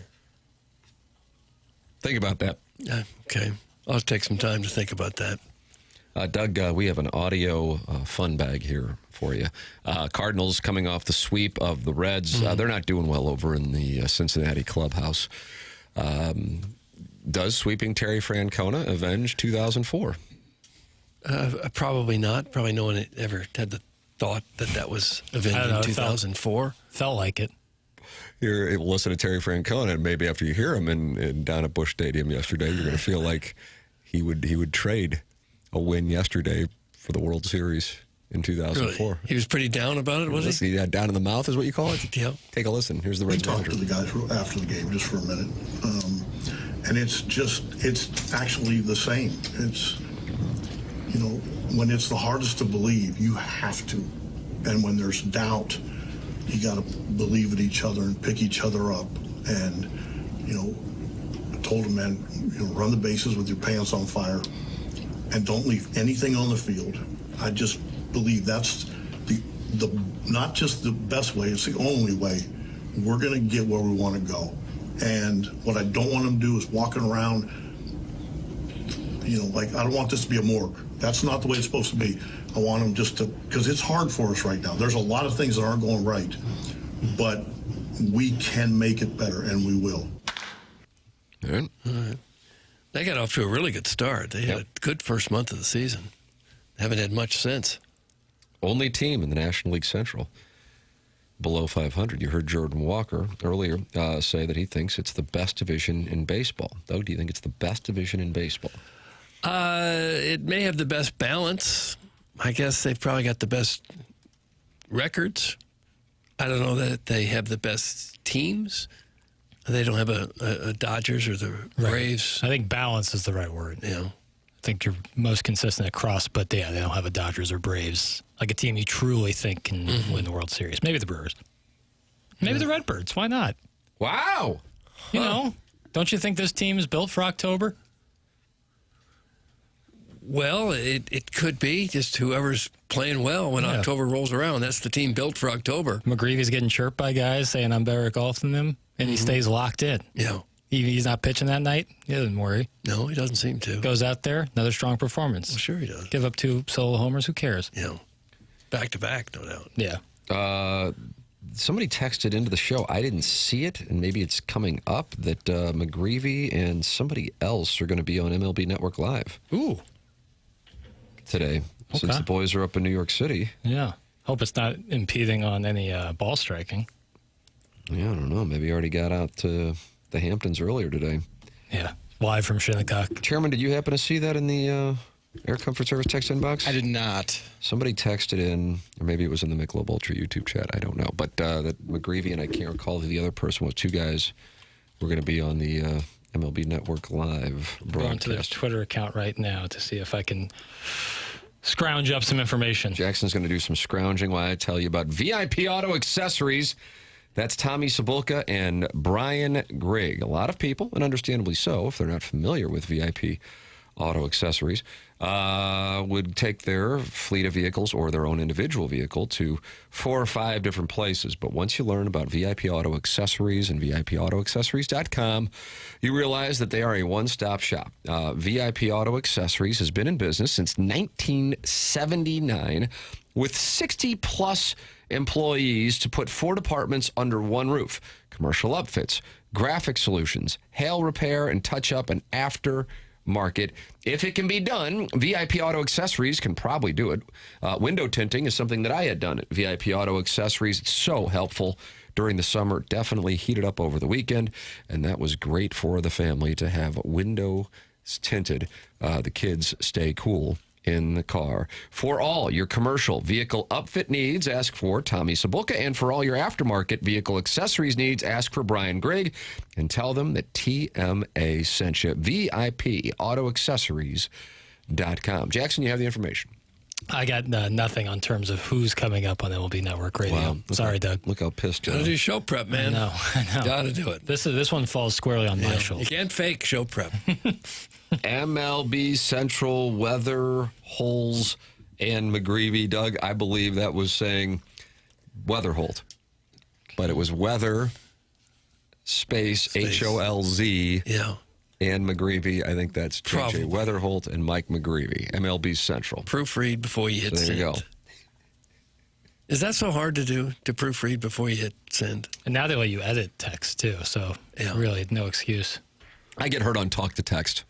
Yeah, that'll get anybody. Yeah, You like in the car, like CarPlay, hit it. Yeah, I do the same thing, and sometimes it can mess up. But luckily, they read it back to you, which is nice, so I can kind of hear.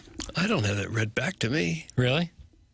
Oh, yeah, really? Why not? I definitely have it read back. But the It reads out spelling, loud? It reads it? yeah, but the spelling is where it can throw off. Yes. So like if it someone's spells name. one of my kids' names wrong, and then I'm texting with my wife, and she has to be like, wow, we're really detached, aren't we? Hey, Doug, play with my JJ Weatherholes. Ha! That's from Shrimply Pibbles. That kind of thing gets you suspended. I figured That's it what would. that does. He Shrimply sends in Pibbles. pictures of his wife. You just got yourself wears glasses. suspended a period of 2 days' time. Your name is going to the appliance discounters. Suspension will log you. It doesn't feel very good. It's not designed to feel real good. And also, I'm going to go ahead and put you on notice. So he's on notice He's now. on notice, and he's been suspended. Particularly poor text in. Or was it? It wasn't an email. It was a text. Okay, on notice. Yeah, it doesn't feel very good. We have substantial breaking news in the world of sports, Doug, and I'm going to have it for you on the other side of the break, and I have a feeling it's going to make people angrier than a hornet. no. That's next here on TMA 101 ESPN.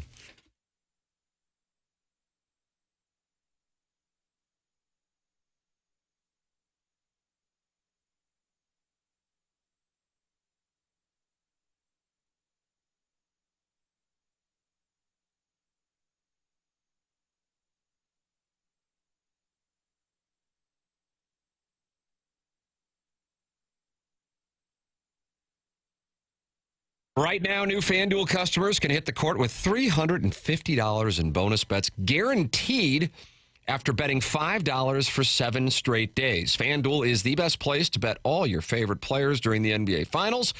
Play your game any way you want, and best of all, with FanDuel, you get paid instantly when you win. Jackson Burkett has a play for us right here, right now. I'm riding with the Knicks. I like the Knicks money line, and then I'm going to pair that up. OG Anunoby over 15.5 points. That plays plus 186. Jackson's feeling it at the Garden. And the Knicks money line. Head to FanDuel.com/local to get $350 in bonus bets guaranteed after betting $5 for 7 days. FanDuel, an official partner of the NBA. Must be 21 or more and present in Missouri. First online, real money wager only. Minimum $5 wager required for 7 consecutive days. $5 first deposit required. Bonus issued is now withdrawable bonus bets, which expire 7 days after receipt. Gambling problem? Call 1-800-GAMBLER.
Doug, I don't know if we should be surprised at this point, because all you do when you have a ruling that goes against you is you go to the local court and then you get it overturned in college football, and that's what we've got going on with Texas Tech star quarterback Brandon Sorsby. He has been granted a temporary injunction against the NCAA, and he will be playing for the Texas Tech Red Raiders. Jeez. What can you do? Well, this is like an experiment of how bad can you mess up and still be able to play. In his defense, he only placed 2,900 bets, totaling more than $30,000, many involving his own team. Right. That's just a weekend for you. Yeah, pretty much. Sorsby had been ruled ineligible by the NCAA earlier this year after he acknowledged gambling on sports, including on his own team, while at Indiana. But Monday's ruling by District Judge Ken Curry in Lubbock County, Texas, restores Sorsby's eligibility, saying that the NCAA cannot prevent him from, quote, practicing, playing, or otherwise participating on Texas Tech's football team for the 2026 season.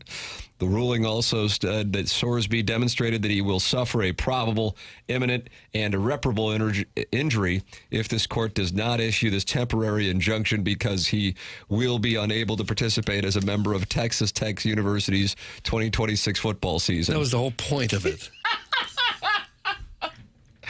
And this, while you're getting angry about this, just in general, when it comes to the conversation regarding, the schools and the $21 million for athletes, I guess continue to go back to this.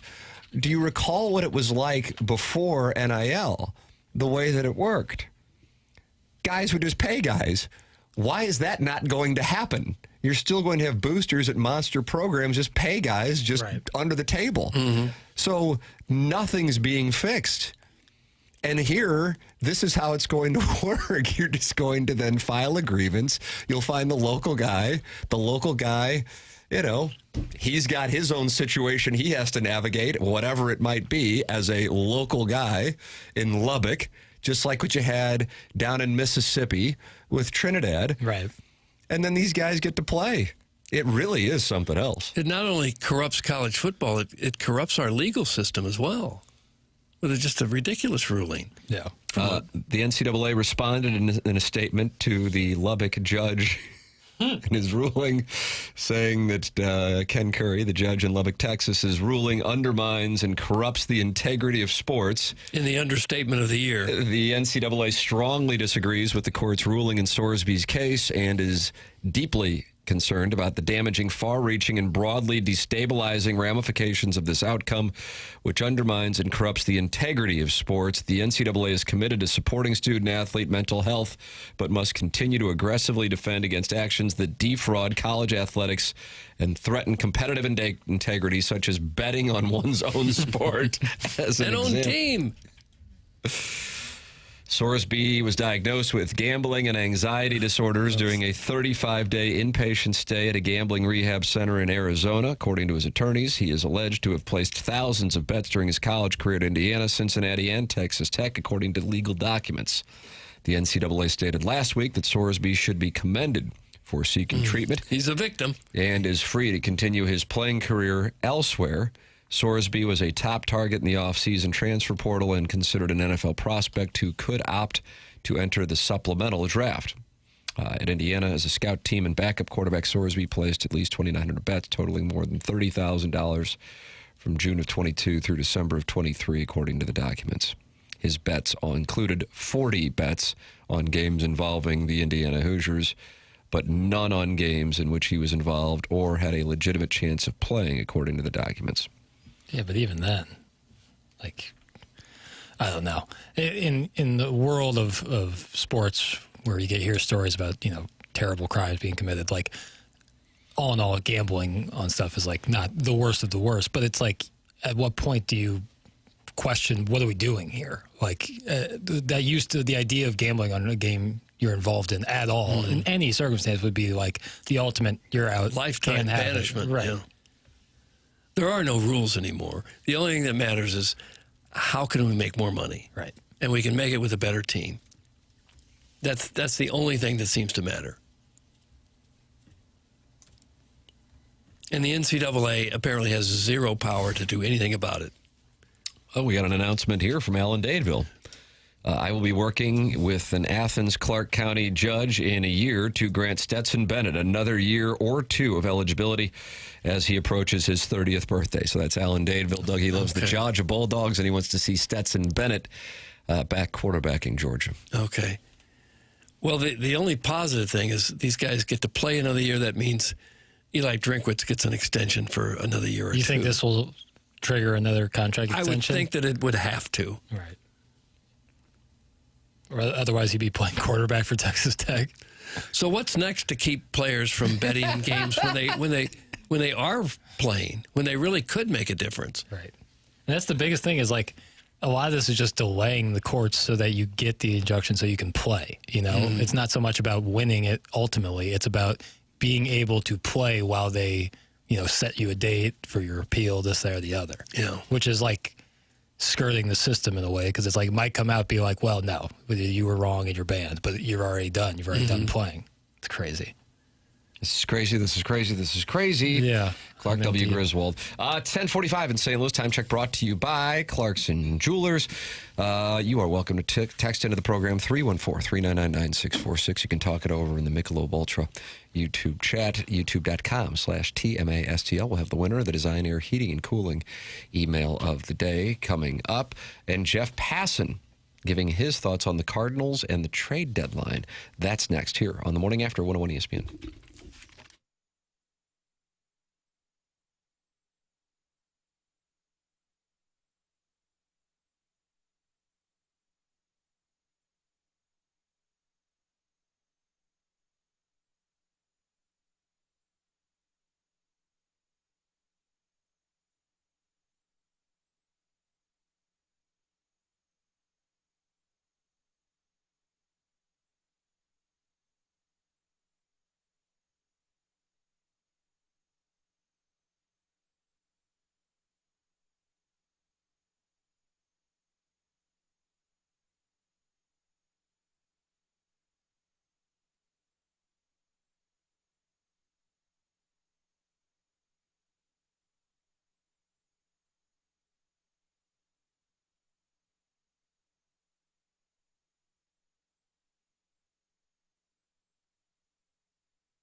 This is Jackson with the Sports Center update brought to you by Universal Windows Direct. Cardinal off day today. Back in action tomorrow evening in Queens when they take on the Mets. Dustin May on the mound for the Cardinals. 6:10 p.m. first pitch. That was another Sports Center update brought to you by Universal Windows Direct. You'll be saying, I love my windows.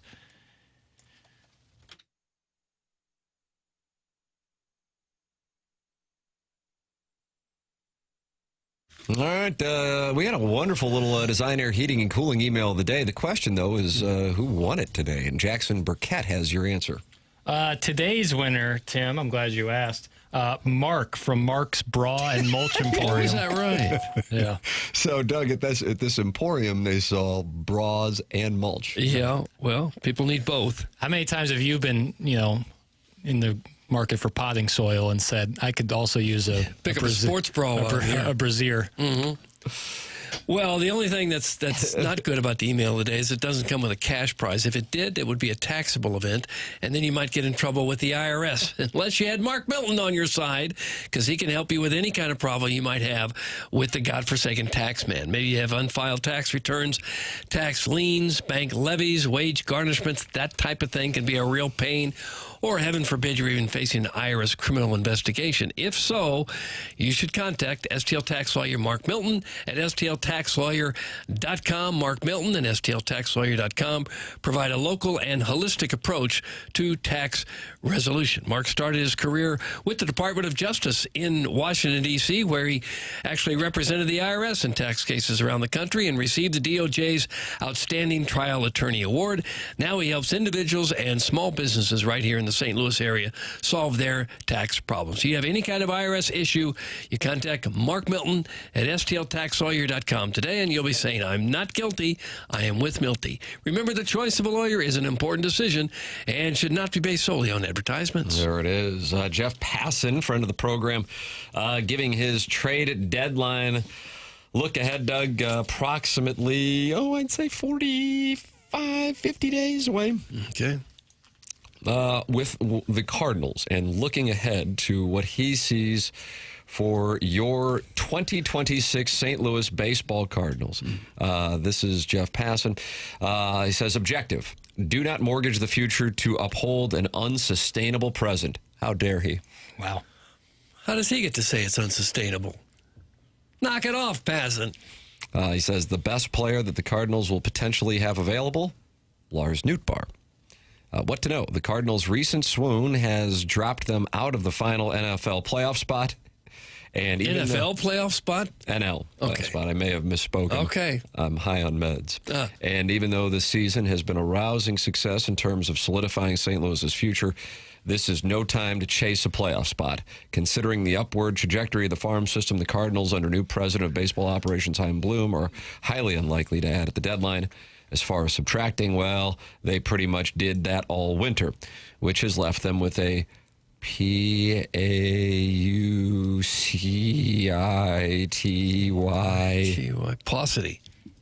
Paucity. A formal noun that refers to the presence of something in only a small or insufficient quantities, a scarcity, lack, or meagerness. Mm-hmm. Nice. Of clear candidates to move. Nootbaar hasn't played yet this season. This was written on Friday. But he's a high on-base outfielder who can play some center and has another year of club control. Jojo Romero will most certainly move, as every team can use left-handed relief help, and Dustin May, St. Louis's only other impending free agent, could as well. The question multiple teams have, will the Cardinals cash in on their excellent closer, Riley O'Brien, who has 4 years of control remaining beyond the season, but is 31 years old. That's Jeff Passan on ESPN.com. I guess I could see that. I think Nootbaar could be a part of the team going forward. He's only 28. He should have 4 or 5 more prime years of his career. I wouldn't cash him in unless you got something of value, of course. I could see them trading May. Right. Just because I think a serious contender would really like to add a pitcher like that who's been around the block a little bit as another starter for the playoff push. I could see that. Not to mention his option next year increases his yearly salary, I think, from 12 to 20. So, it's not necessarily a bargain play. Yeah. Romero, I agree on, too. This is old news, dum-dums. Hey. What a 4-game winning streak. Right. Good text. But to be called a dum-dum, it stings. Is that a lollipop, right? Dum-dums, right? What's your favorite Dum-Dums? I think wild cherry, but I got to be honest with you, the root beer is kind of choice. I was going to say the root beer. I like the root beer. I also like blueberry, although it's sour, and it's the only thing you'll taste for about 3 hours. I don't eat as much candy as I'd like to. Seriously? So I don't have a real great, strong opinion on this. I like to have a Twizzler. Do you? Yeah. Who cares what this passing sack ass has to say? He's sideways with Doug. He's sideways with me. Yeah. That's from the 830 Recreator. Nice. O'Brien's a guy I'd hang on to. You mentioned 4 years of control at his age. It's like you kind of could hold on to him for what should be his prime. And then, as we know, closers have a short shelf life. Yeah. Passon's a classic Kansas City guy who just hates St. Louis. It's from Jimbo Fisher's Golden Parachute. I didn't like when he says it's not time to chase a playoff spot. It's what else do you play for? It's always time to chase a playoff spot. It's never time to give up. They're certainly not in a position to trade away some of their prime younger players, of course. But it's always time to try to achieve something, isn't it? To try to win your games and get in the playoffs. When is it not time to do that? You're saying if not now, when? I'm saying that's the whole purpose of the game, is to try to win. Just because you're young doesn't mean, we're not going to try to chase a play. You should absolutely be chasing a playoff spot. Why do they go out and play the game every night? No surprise, Senior Purple Mini Cooper likes blueberry dum-dums. That's from Dale in Grubville. Why the Mini Cooper? Gen Z thing? Why the Mini Cooper thing having to do with blueberry dum-dums? I don't know. I like they're kind of sour, pretty tasty, but I agree with Tim. The root beer that's my favorite. Yeah. I only get those. You never buy a Dum Dum. They're like on like a receptionist desk, and you take a couple. Okay, feel pretty good about yourself. Well, then the receptionist bought it. Pineapple, also a good flavor. Michael McGreevy and JJ Weatherholt are currently on MLB Live. That's from Negative Nancy. I'm getting more reports on this. Right. What are we supposed to do about that? Stop our show and plug their audio into this? We'll we play can't. clips of it tomorrow. I'm sure we'll play clips of it tomorrow. We'll have clips of it tomorrow. And Jackson's about to fly to Teterboro for Game 3, and you are courtside, spiked out? Yep, me and Chalamet and Kylie Jenner. Wow. You get tickets for, what, $32,000? I don't want to. I had my person, my PR team kind of whip it together. Okay. They talked to MSG. They talked to Dolan, actually, directly. Nice. Went straight to the owner. That's right. And I'll be there, I think, right in front of Spike. In front of Spike? Okay. Yeah. Well, and then, Steve Shrippa right there. Bobby Bacalate? He gets a lot of play. I love Bobby Tonight Bacalate. is going to be a big test for a lot of people. Yeah. This is a big thing. Right. Doug, you thought the Sexy and Successful Awards at a Live magazine in 2006 were a big deal? Sure. Wait till you see Game 3 at Madison Square Garden Won't tonight. be as big. All right, we're heading down the hallway. You can keep watching us on YouTube. BK and Ferrario are coming up next here on 101 ESPN. For Jackson Burkett, for Sharon Kurt, for the ill Martin Kilcoyne, for my brother Kevin, for Douglas Elvin Vaughn, I'm Tim McKernan. This has been The Morning After, presented by Brown & Crouppen from the Stiefel Studios.